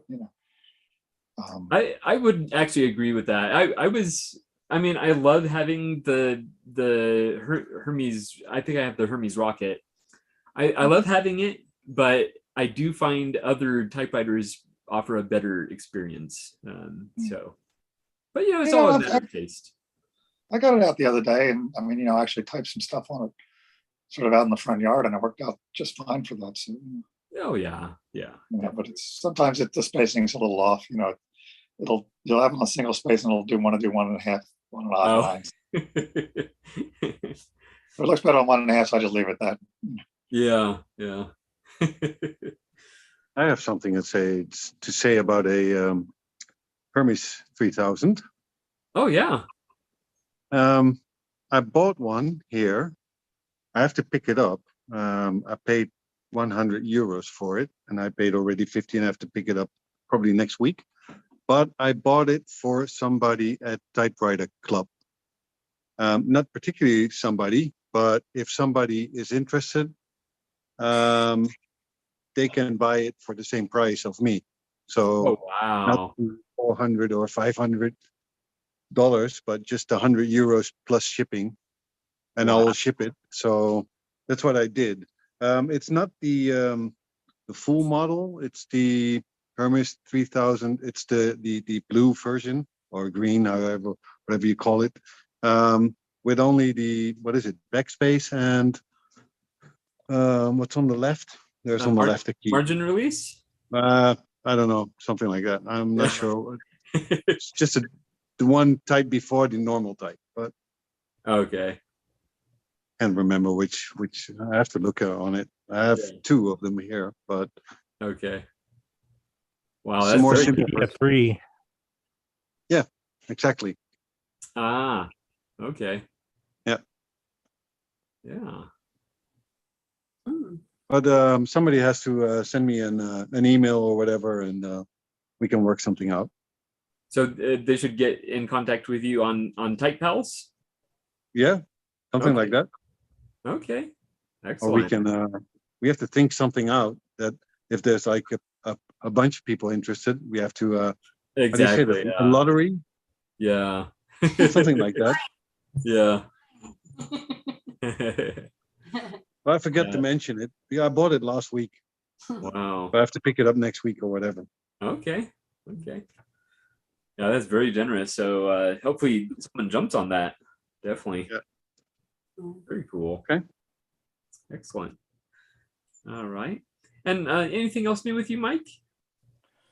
No, not too much. I missed out on a couple of Hermes typewriters that I saw on Facebook Marketplace. One was a 2000. It was only like 5 minutes away, but both of them I didn't jump on fast enough, so I missed them. But I feel sort of ambivalent about the big Hermes. Not that I've ever tried one, but it's just I guess they're so popular. Kind of. Plus, I don't like the color very much, but I'll probably get one someday if I find a nice one. But yeah, Wow. that green is just sort of, I don't know. I mean, maybe it's just my excuse not to get one, but I'm not going to pay, the going price for one of them. Let's put it that way. Yeah. Yeah. Well, you could pay a lot less if you take up Indra on his generous offer. So Yeah. Well, like I said, these were very inexpensive, but of course they went. Yeah. Yeah. Overall, how are typewriter prices in your area? It's kind of strange. I mean, things are up and down. Well, things are up and down everywhere. Well, Facebook Marketplace is just sort of, I mean, I think they're ridiculous prices, but the prices are all over the place. Like the Hermes baby that I got in December or January, I think. Then I've seen another one in the same antique model for like $100 more. Yeah. Which, mine was a little over 100, and that was now there's like 215 or something like that, which is I guess the right price for it. But this QDL was 80, which is okay, I guess. But I've seen Quiet Deluxes for 250 on, and so it's. I just okay. If it's too much, it just you just wait till you get a good deal, because it's not like I need another typewriter. Yeah, yeah. If it's something good, I mean, there's nothing that I have to have, but I mean, there's something that comes up that looks interesting and, not too bad, but the price of everything's going up. So it's hard to judge. I mean, you see stuff that's, $30 one time, and not just typewriters, but then it's $100, $200 the next time, Yeah. But I've never bought anything on eBay, any typewriter on eBay or anything like that, or had to ship. I hear too many horror stories. Yeah. And like I say, at this point, I don't need anything really badly. Exactly.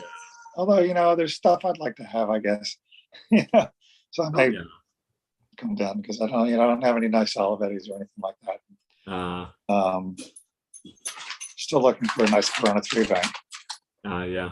But they're expensive, the ones I've seen. So. Yeah. Joe is there you go. Yeah. They've got a beautiful one at the antique mall for $300. So. Oh, yeah. Yeah, see that normally I don't go for those early typewriters, but that is one. There's just something about it I really like. It looks it's so simple and compact, and I love the fact that it folds, and So I would not complain if I got one of those. Yeah. But I'm not paying 300 for it though. Definitely. Something like that, I guess you got to get the platinum recovered if you're going to use it. Yeah. And, you know, I know some people would buy stuff just to have it, but I'd always like to use stuff that I can see, no matter what it is. Exactly. Yeah. Definitely. Definitely. I find myself going to antique malls and seeing something, oh, that's really interesting. But it probably wouldn't work. So I probably don't want it. Yeah. Yeah. Occasionally there's something that you feel like just looks shelf worthy. Like, yeah. One thing that comes to mind are some of these really ornate postal or letter scales. And it's like, you know, it doesn't even matter if it works or if it's accurate. Right. It looks gorgeous. So, yeah. But I have so much stuff here that there's just not any room to display much more. But, you know. Yeah, yeah. Yeah, we can only display so much. Yeah, so, you know. Otherwise, it has to be functional. Right, exactly. You know, I can use that because it's the typeface is different, so I can use that for certain. Yeah. Or do I really need another Quiet Deluxe? You know, I want to get one just because it's a different color. Yeah. Nobody else does that. But, yep. Oh, excellent. Well, is there anything else new with you, Mike? No, not a whole lot. I think that's pretty much it. You know, just kind of hanging out here and doing different things and going to antique malls and buying stuff I don't need. So, you know. Yeah. Excellent. And my wife does the same thing, but she collects different things. So. Yes, of course. Of course. Yeah. All right. Well, it's so good seeing you, Mike. Well, thank you. Yeah, you too. Excellent. Good to be here. Sean, how are you doing? You're busy. I see you're busy, but you're not too busy for us. No, that's why I'm here. I thought I'd keep myself occupied and try to organize. Excellent. I was out camping this weekend and then didn't feel so well this morning, so came home and just, you know, nothing bad, just I think a cold. But yeah, but I was like, oh, Typewriter Club's still going on. Raced downstairs and got on. But yeah, I got my summer camp hoodie. Oh, cool. From Curry. That he just put these out. Nice. He just put these out like earlier or last weekend, and I ordered one and it came in like 2 days. Wow. So, like, yeah. So I got to wear this on the weekend on my trip, and everybody thought I was a little bit odd because they're not all typewriter. But hey, you know, whatever, I don't care. Yeah. Yeah. Yeah, I need to get on that and order one of those, definitely. Oh, that's great. Yeah, I mean, it's just another piece of typewriter apparel, you know. Yeah. You know, our whole life in typewriters is apparel. But the apparel is a good add to it. So yeah. But nothing else much other than that. No new typewriters. I did get lucky, to Mike's point about never buying on eBay. Yeah, I mean, I've had a couple bad experiences on eBay, but you know, for whatever reason, like a bad habit, like an addiction, I always go on there to check things. And I ended up getting an orange Sunburst Royal Model P for $97. Wow. So I thought that's worth the addiction a little bit. Like I'm slowing down and I'm not buying typewriters as much because I really don't need to everybody's point, right? We don't, how many do you need? And I've got a lot, and I've, you know, I need to get rid of some, but I'm refining my collection and getting down to, you know, good usable typewriters. I don't buy typewriters for decoration or put up on the wall. They have to all work.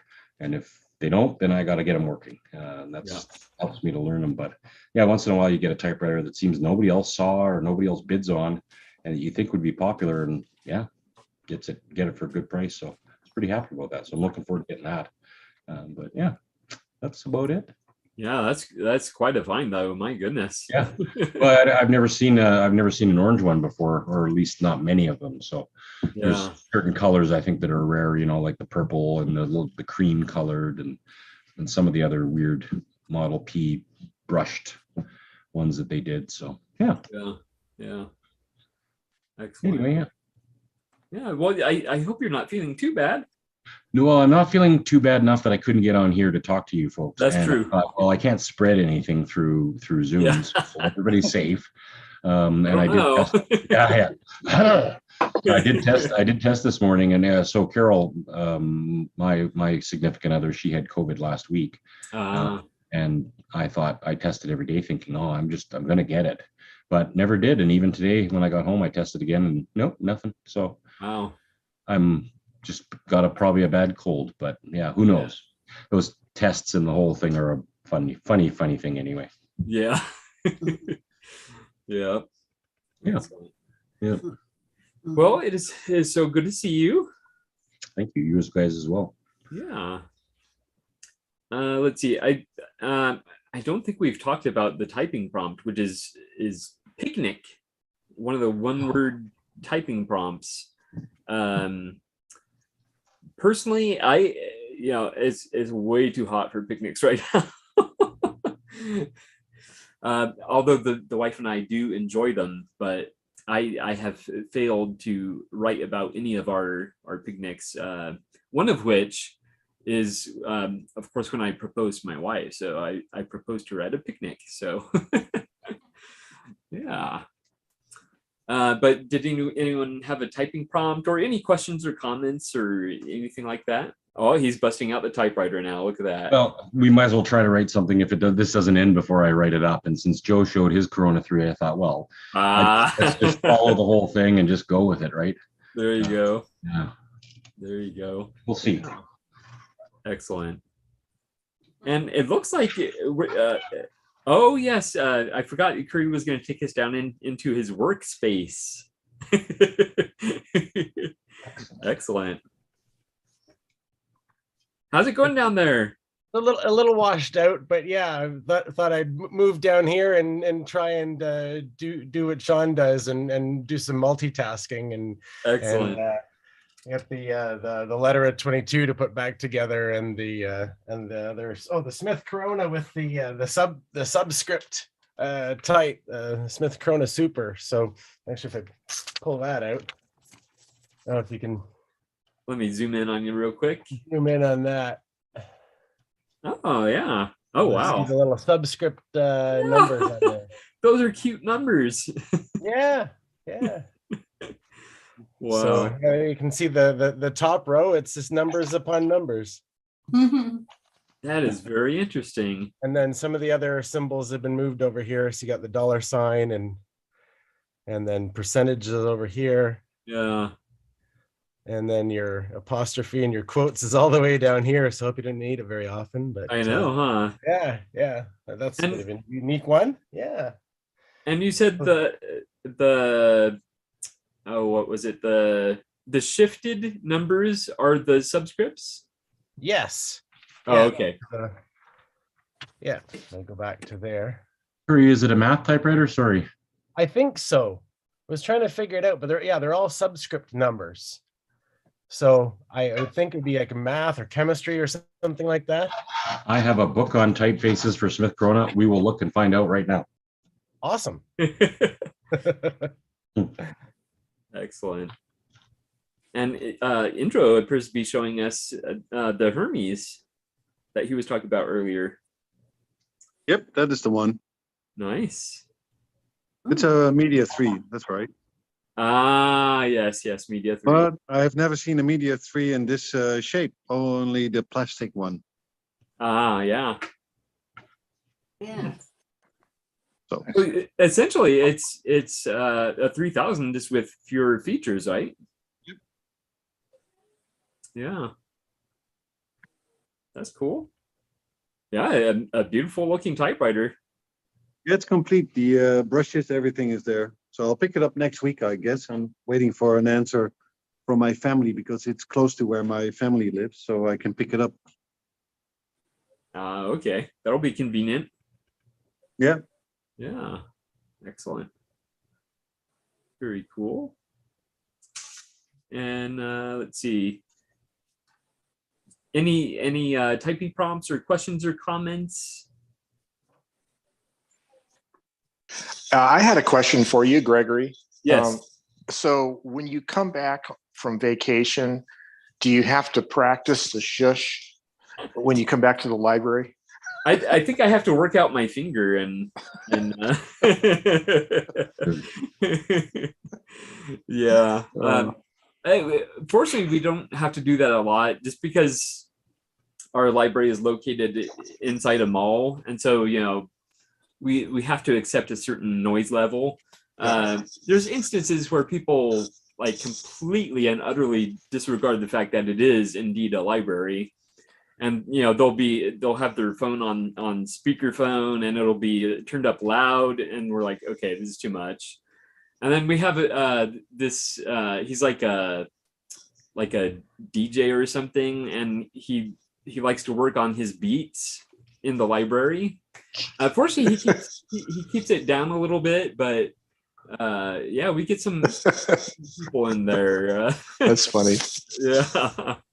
But yeah, I'll have to start probably the last week. I'll start working out my finger and practicing the shush again. I do really want to. I'm nervous to do it, but I do really want to have some sort of typewriter event at my job. But I just feel like it'd be like two worlds colliding,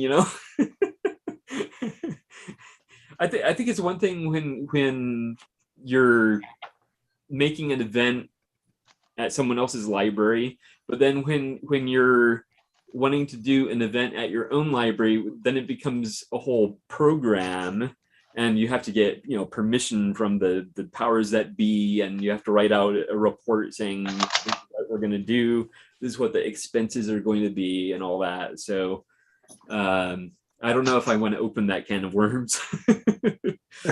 Yeah. Maybe you could set up tables and do it in the actual mall right outside the library.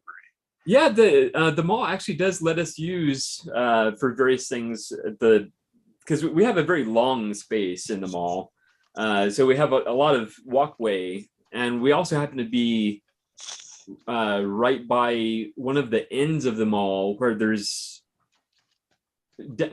Downstairs would be the exit to the mall, but we're upstairs, so it's just a window there. So it's not like we'd be blocking traffic to a store or anything. So I think it would work out really nicely, actually. Yeah, you just need to get permission from the mall instead of the library people. Yeah, exactly. Yeah. But that's a possibility. And I know I've talked to Bob about the possibility of having not necessarily a type in, but just a small gathering and see what happens. But I'm not sure what venue we were last discussing. Yeah, it would be nice to have it at the fancy new downtown Riverside Library.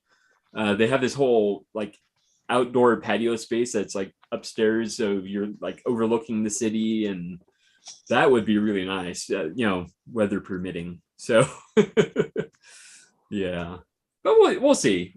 Right now I'm very, very content with Typewriter Club Live and just doing it virtually, but yeah, it doesn't compare to meeting in person. And of course that's how Typewriter Club Live started.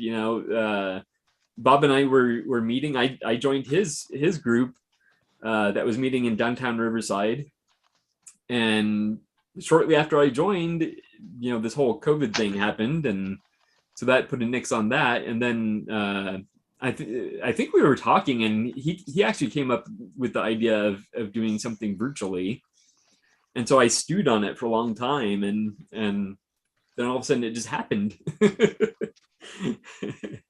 And if I remember correctly, Joe, you were one of the first guests. I think you were. I believe so. I think you were in that very first episode. Yes, that was fun. On it. Yep. Well, we appreciate you hosting this, by the way. Thank you. It's my pleasure, and of course, your videos, they inspire me a lot. So, yeah. Thank you. And it sounds funny to say it, but we're very much looking forward to your retirement, so that you can make even more videos. Yes, because I have a public now. Yes. I have a public. Yes, you have a following. We're gonna turn it into a cult, though. I think. Yeah, yeah. You know, we're gonna have blue Kool-Aid and all that stuff. No, not really. JVC, JVC. Oh, hey, Joe, look what I found.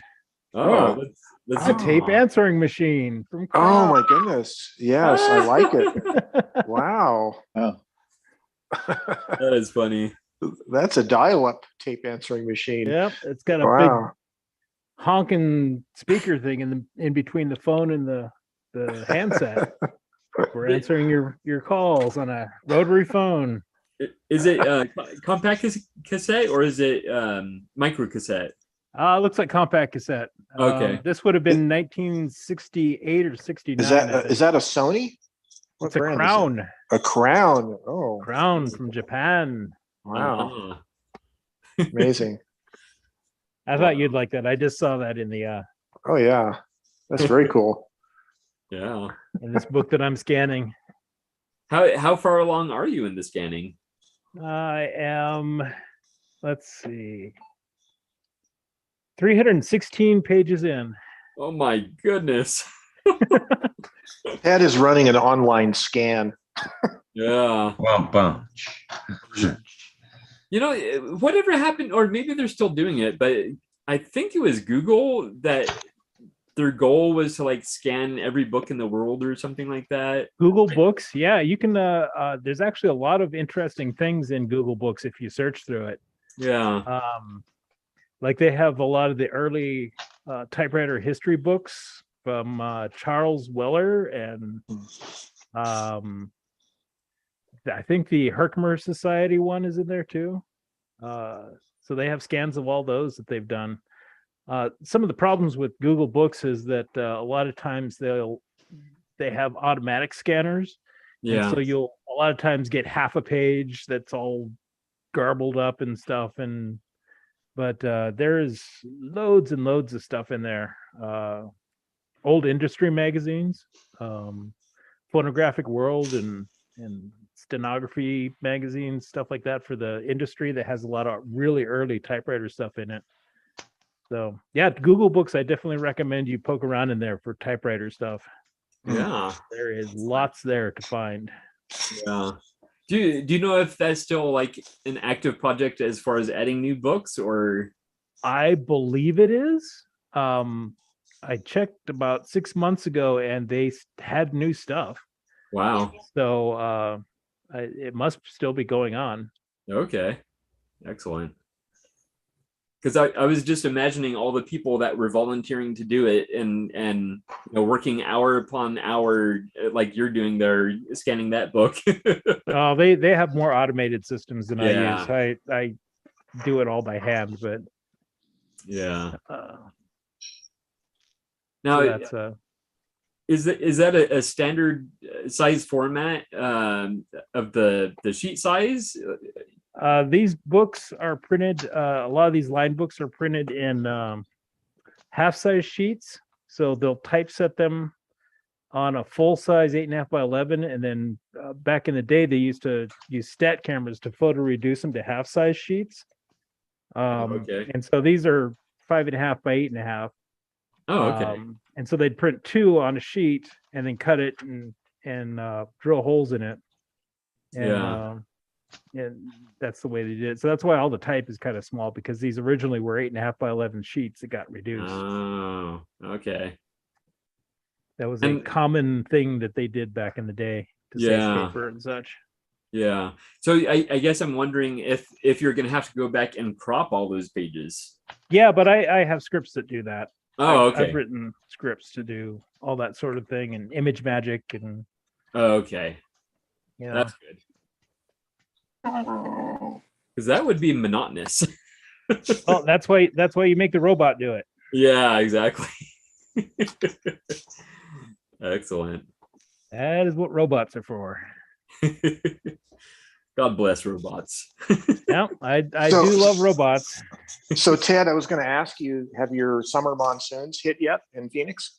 We got this past week has been cloudy and muggy, and we get very short sprinkle showers that don't really wet the ground.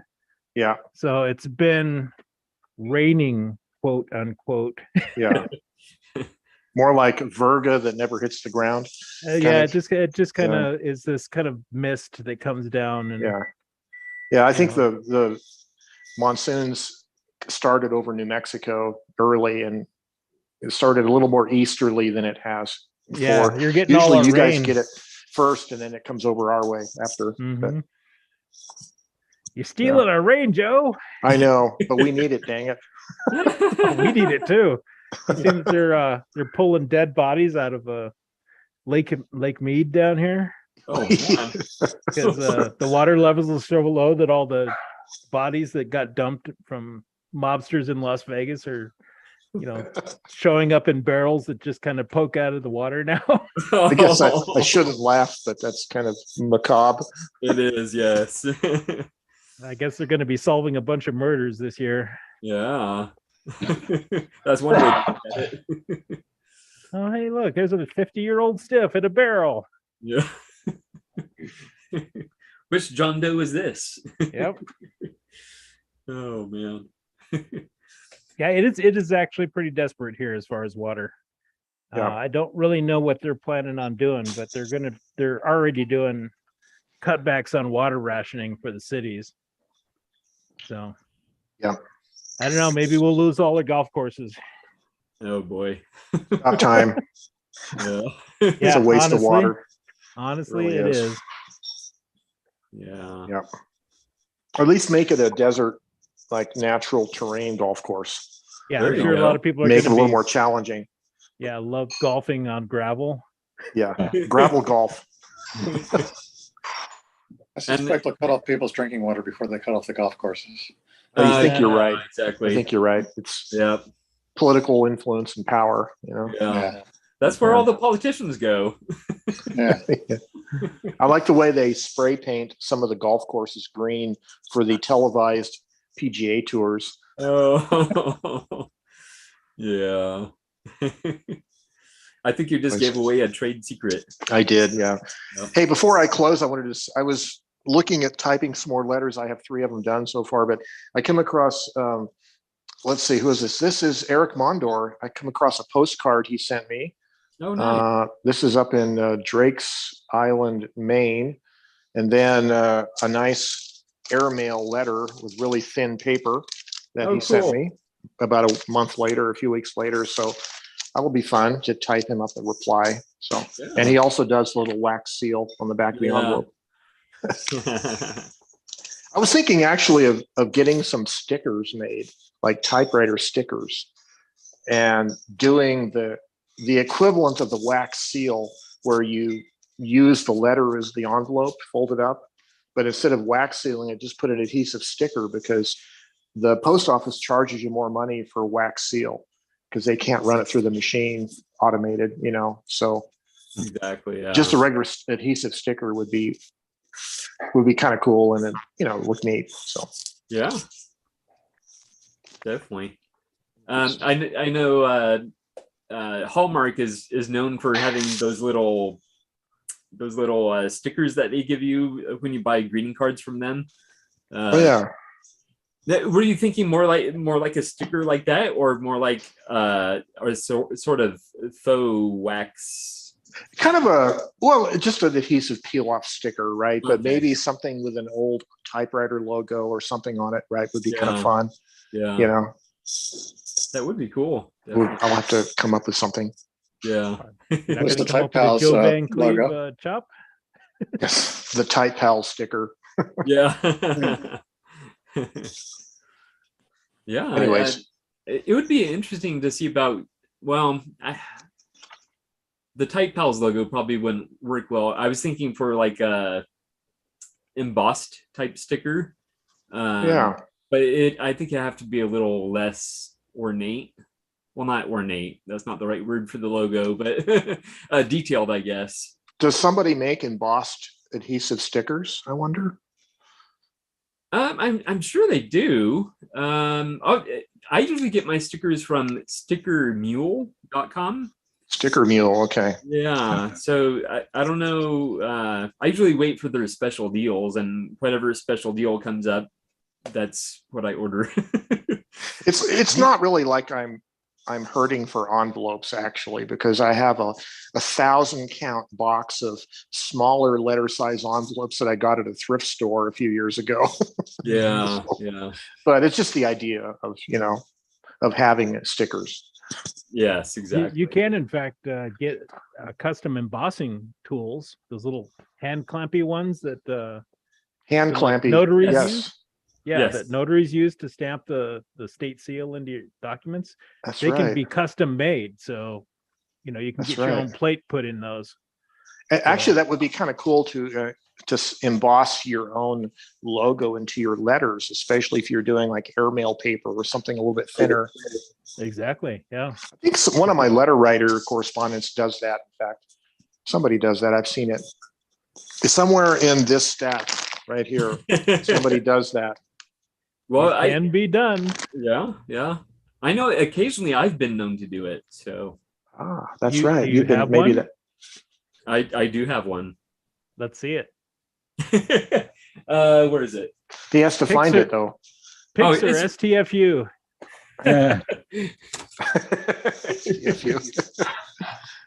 It's this one here. There you go. It was actually a very, let me make myself big here. It was actually a very cheap one. I think I ordered it on Amazon. I don't want to stop my video. What'd you put on it? There we go. It has my first name, because I think my first name looks better in cursive than my last name. For one thing, my last name is too short. And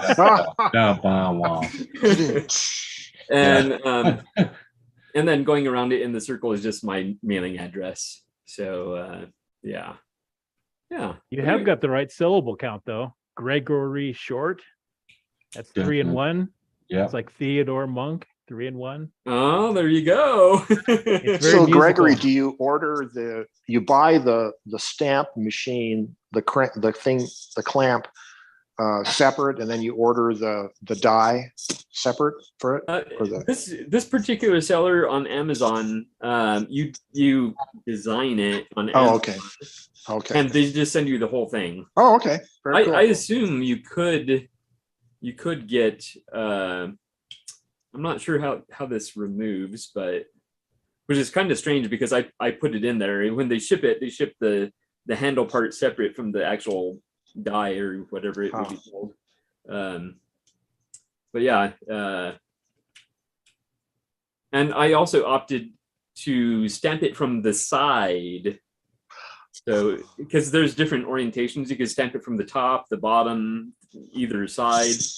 So yeah, sometimes I kind of regret that because I like to stamp the flap of the envelope, and it's hard to do that when it's done from the side. So, but if you do it from the bottom, that would work perfectly. So.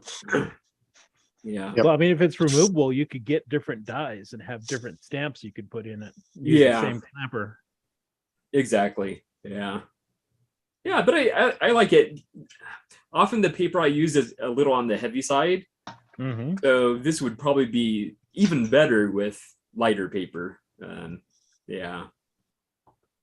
But yeah, it's a lot of fun. But I assume you could get like a small one that just has like a very small logo or even just a single initial. That might open up the possibilities of what you could do with it. Rabbit hole. I know, right? Definitely a rabbit hole. You could 3D print anything, right? Yes, Oh, yes. You probably could. Yeah. They make a aluminum powder type extruding machines. Yeah. Or you could do the resin printing, would probably be better. Yeah. It might be a little more delicate. Yeah, true. Because I'm thinking of that like kind of resin additive, or not resin, but aluminum powder that they basically melt in place to make 3D printing. Yeah. I was actually kind of blown away when I discovered that they have 3D printing for concrete. Mm-hmm. It's like, wow. 3D printing for food. Yeah. Star Trek, here we come. You can 3D print food these days. Yeah. Oh man, that's crazy. Maintenance on those machines got to be terrible, but it can be done. Yeah. Definitely. Yeah. Definitely. Well, I see Sean has stopped his typing. I'm wondering if he's taking a break from the typing prompt or if he just gave up on it. You know, I maybe it's because I'm not feeling so great, but I'm just sort of just waffling around here, and I type a bit, and then I go, "That's stupid," and then I type some more, and I go, "That's stupid too," and then I sit back just to listen to you guys. So yeah, it's yeah. Anyway, yeah, no, I'm probably not going to have anything decent that I'm willing to share at this point. Maybe you need waffles. You said you're waffling around. Maybe you need waffles. You know what, Joe? Sometimes the best solution for a problem is how you feel. Exactly. Or eating how you feel, I guess. Eating how you feel. Yes, exactly. Yes. I get right here, the feels. Yeah. I don't recommend that if you're feeling like crap. Yeah. You'd think I worked this out before with Ted, right? So he could work that line in there because that was perfect. Yeah. Now, you guys. What would you do if you felt like $1 million? Oh, there you go. I guess eat it. I don't think I'd ever see a penny of that money. Because you probably have to give something up significant. Yeah. Oh my. Oh, and Mike is looking a little different here. Let me zoom in on him. Mike is. Oh, hey, Mike. Yeah. Mikey. Looks much better. Oh, 30-pound puppy. He's grown a lot. I think last time we saw him, he was little. Yeah, he's big now. He's pretty big now. I don't think he's fully grown either. Oh my goodness. Only 4 months old, so. Oh. What's his name? Louis. Lily. Oh, her name. Louis. Louis. Louis. Louis. Excellent. Has he tried to use your typewriters? He likes to work the computer. He prefers the computer. Okay. Well, the typewriter, the computer will be on the lap sometimes. The typewriter's on a table, so he hasn't gotten up there. Although he's come close to chewing on one once, but it chews on everything. So yeah. Now he's laying down, so I might have to reclaim my chair. Oh. Hi, Andrew. Hi, Andrew. Andrew. Good seeing you. That's my turn. Goodbye. Goodbye. See you next week. Bye-bye. All right. And of course, speaking of next week, I'll remind everyone, I mentioned it at the beginning, but I'm taking a couple weeks off of hosting Typewriter Club Live, but the show will go on. And who's going to lead it? Whoever jumps in and stop it. the reins. But leader or not, or host or not, it's going to happen the next 2 weeks. And it's going to be on Zoom and YouTube. So it's I imagine it's going to be kind of like Typewriter Club, like Type and Talk, where there's no real format or anything and no real guidance. But we'll see how it goes. And so just like every Sunday then. There you go. Just joking. Sorry. It was a good one though. It'll be just like Saturday night, except you can ruin your political reputation. Yes. Yeah. By having it broadcast on YouTube. I do have to mention I am going to be watching because I have to be cautious. If anyone plays music in the background, I would have to shut it down. Anything that's going to risk the channel. Or you could at least mute them, right? If you knew who was playing, just mute them. I mean, I wouldn't end the stream entirely, but I would definitely. If everybody knows the rules, then everybody who's actually on can remind others when they hear that, and we can all sort of self-police. Yeah, it'd be the best. Yeah, that's it. That's the hope. But basically, I just needed a little break, so I think I might do this a couple times a year. Just take little breaks, and then I'll come back refreshed. Yeah, hey, you're fully within your right. We have huge expectations of you to come and satisfy our entertainment needs every Sunday, and I know it probably is really tiring. Yeah, yeah. Between Ted and Joe and Mike and Larry. Oh my God, there's Sounds like the Four Stooges right there. Yeah. And all the other side shows that show up. Yeah. That reminds me, we haven't spoken to Larry. We tried to speak to him earlier, but he didn't respond. So He I doesn't don't know. know he's there. Yeah, he's not there now. Just I think a pillow. Is he under the pillow? That's the question. Oh yeah. Anyway, well, if there's no typing prompts or questions. Yes. No typing prompts, but I'm just going to say Curry. If Curry's still there, I don't know if Curry's still there. Curry. Hello. Okay. I'm here. Your Hello. Smith Corona, you got uppercase 1 to what? Or superscript 1 to 0, 890? Yes. Do you Superscript have- 1 through 0. Okay, do you have a divided sign? Like the 2 dots with the line in the middle, like old school divided? No. Do you have a pi? Nope. Okay. Do you have a degrees symbol just on the A row? On the A row. No, Yeah. I've got a degrees over percent on the QWERTY row. Oh, okay. Well, it looked like you got a chemical number 69 keyboard. Chemical. Yeah, that's what I was thinking would be maybe chemistry. Yeah. Yep. Well, now you can do. Go back to scanning, Ted. Sean, where did you get this information? I have I don't know what's better here. I have a book. Ooh. Oh wow. Yeah. So this is 1955 or 56. And so this not only has all of the different keyboard layouts. It's got all the variations you can get that you could order, but it's also got all of the typefaces. So you should scan that. Yeah, would you like that, Ted? Yeah. Yeah, so that way you can actually get a proper, like, what's the name of my type style?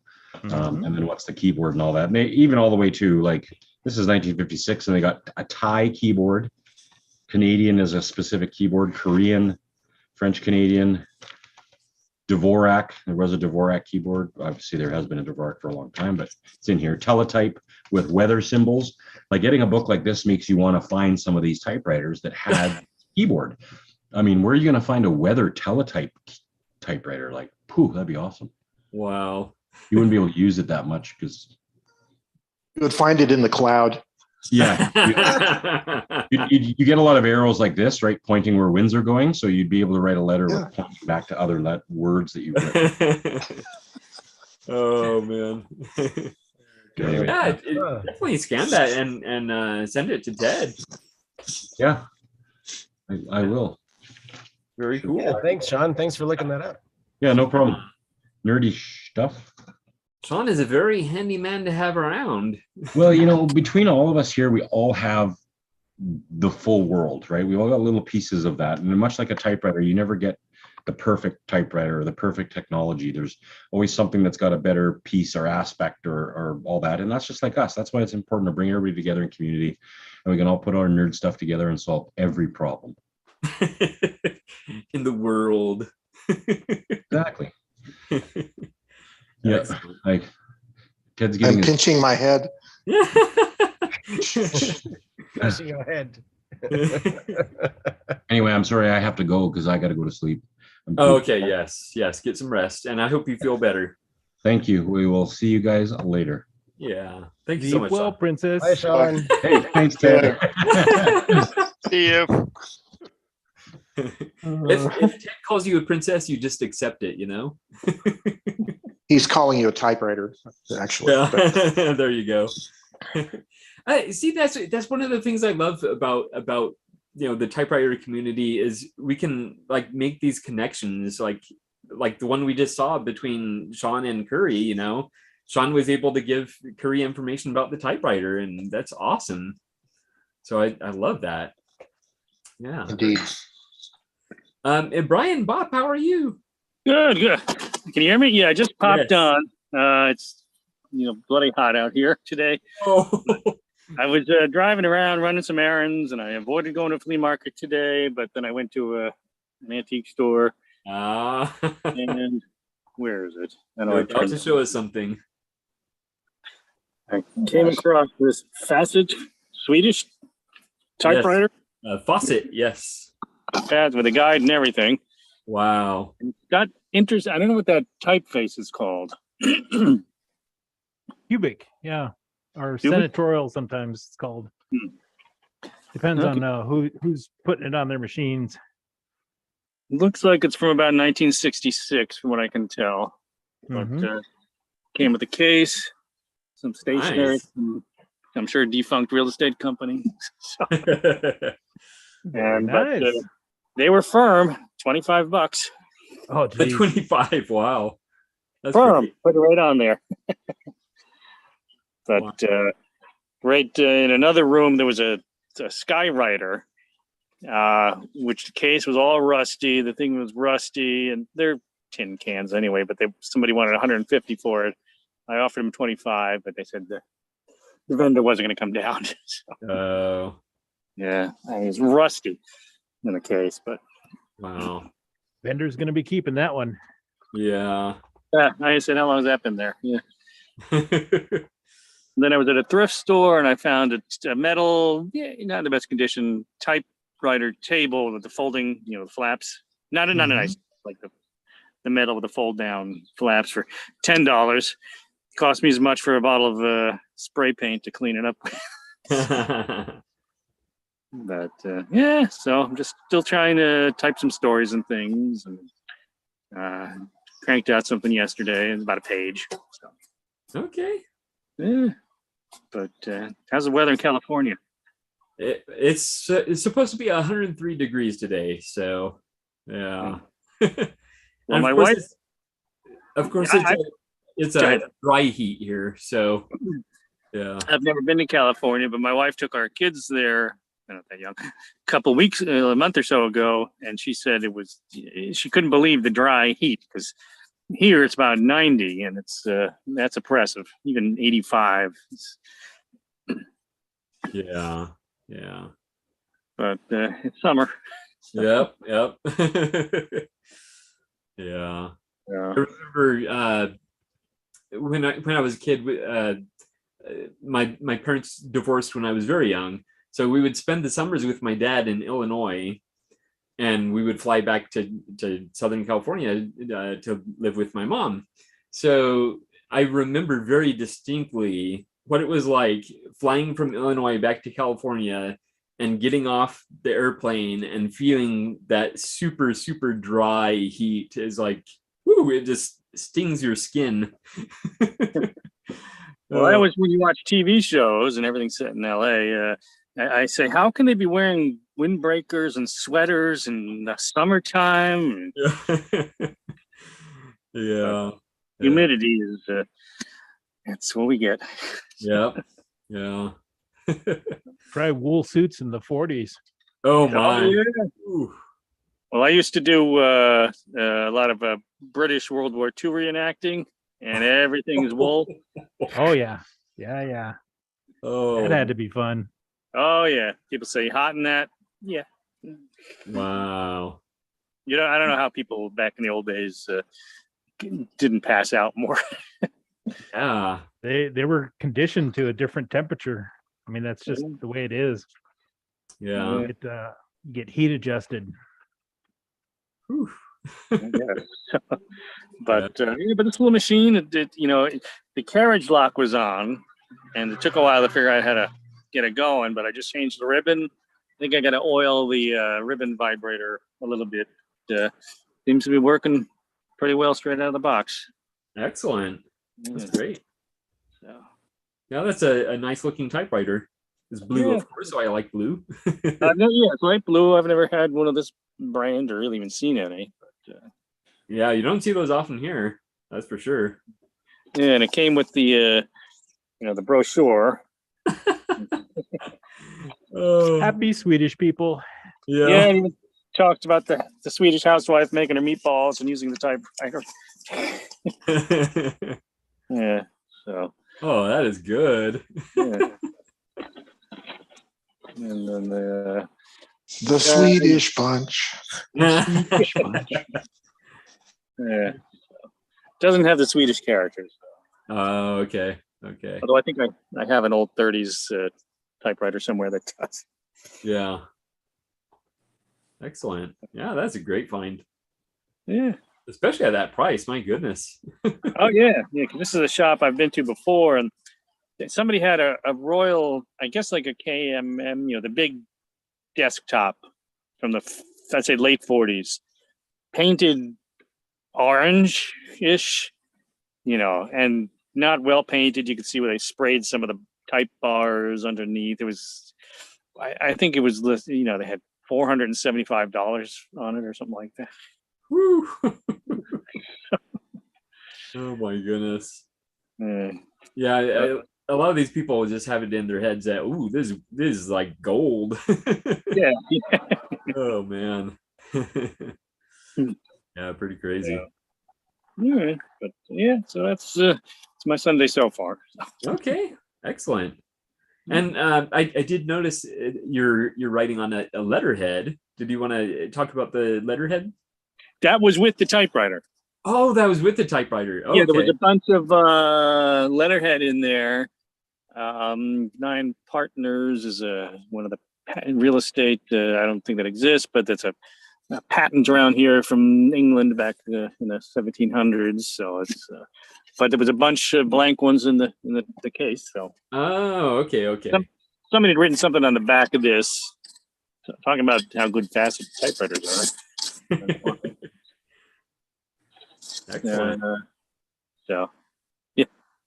Very cool. Yeah.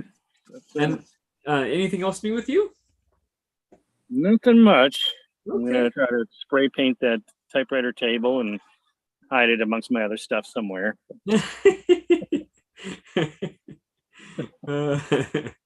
Just spray paint it matte black. It'll be easier to hide. You put stuff on it and nobody will ever notice. So. Yeah, exactly. Excellent. All Well, right. it's so good to see you, Brian. Thank you too. Excellent. All right. And if there's no other typing prompts or questions or comments, I think we'll go ahead and wrap up here because Larry hasn't come back. So, All right. yes. All right. Bye, Joe. All right. Okay. Well, I'm going to go as well. okay. Yeah, I think we're going to wrap up here. So thank you so much. It was good. Very good seeing you again, Lee. All right. All right. Well, thank you so much, everybody. So there will be Typewriter Club Live the next 2 weeks, but I'm not going to be hosting, but I will be watching. So be careful. Gonna be Big Brother's gonna be watching us. Yes, yes. Best not misbehave, little mice. All the cats away. All right. Thank you so much, everybody, and we'll see you next time. All right. See you next time. Bye-bye. Bye-bye. Bye. Bye-bye. Bye-bye.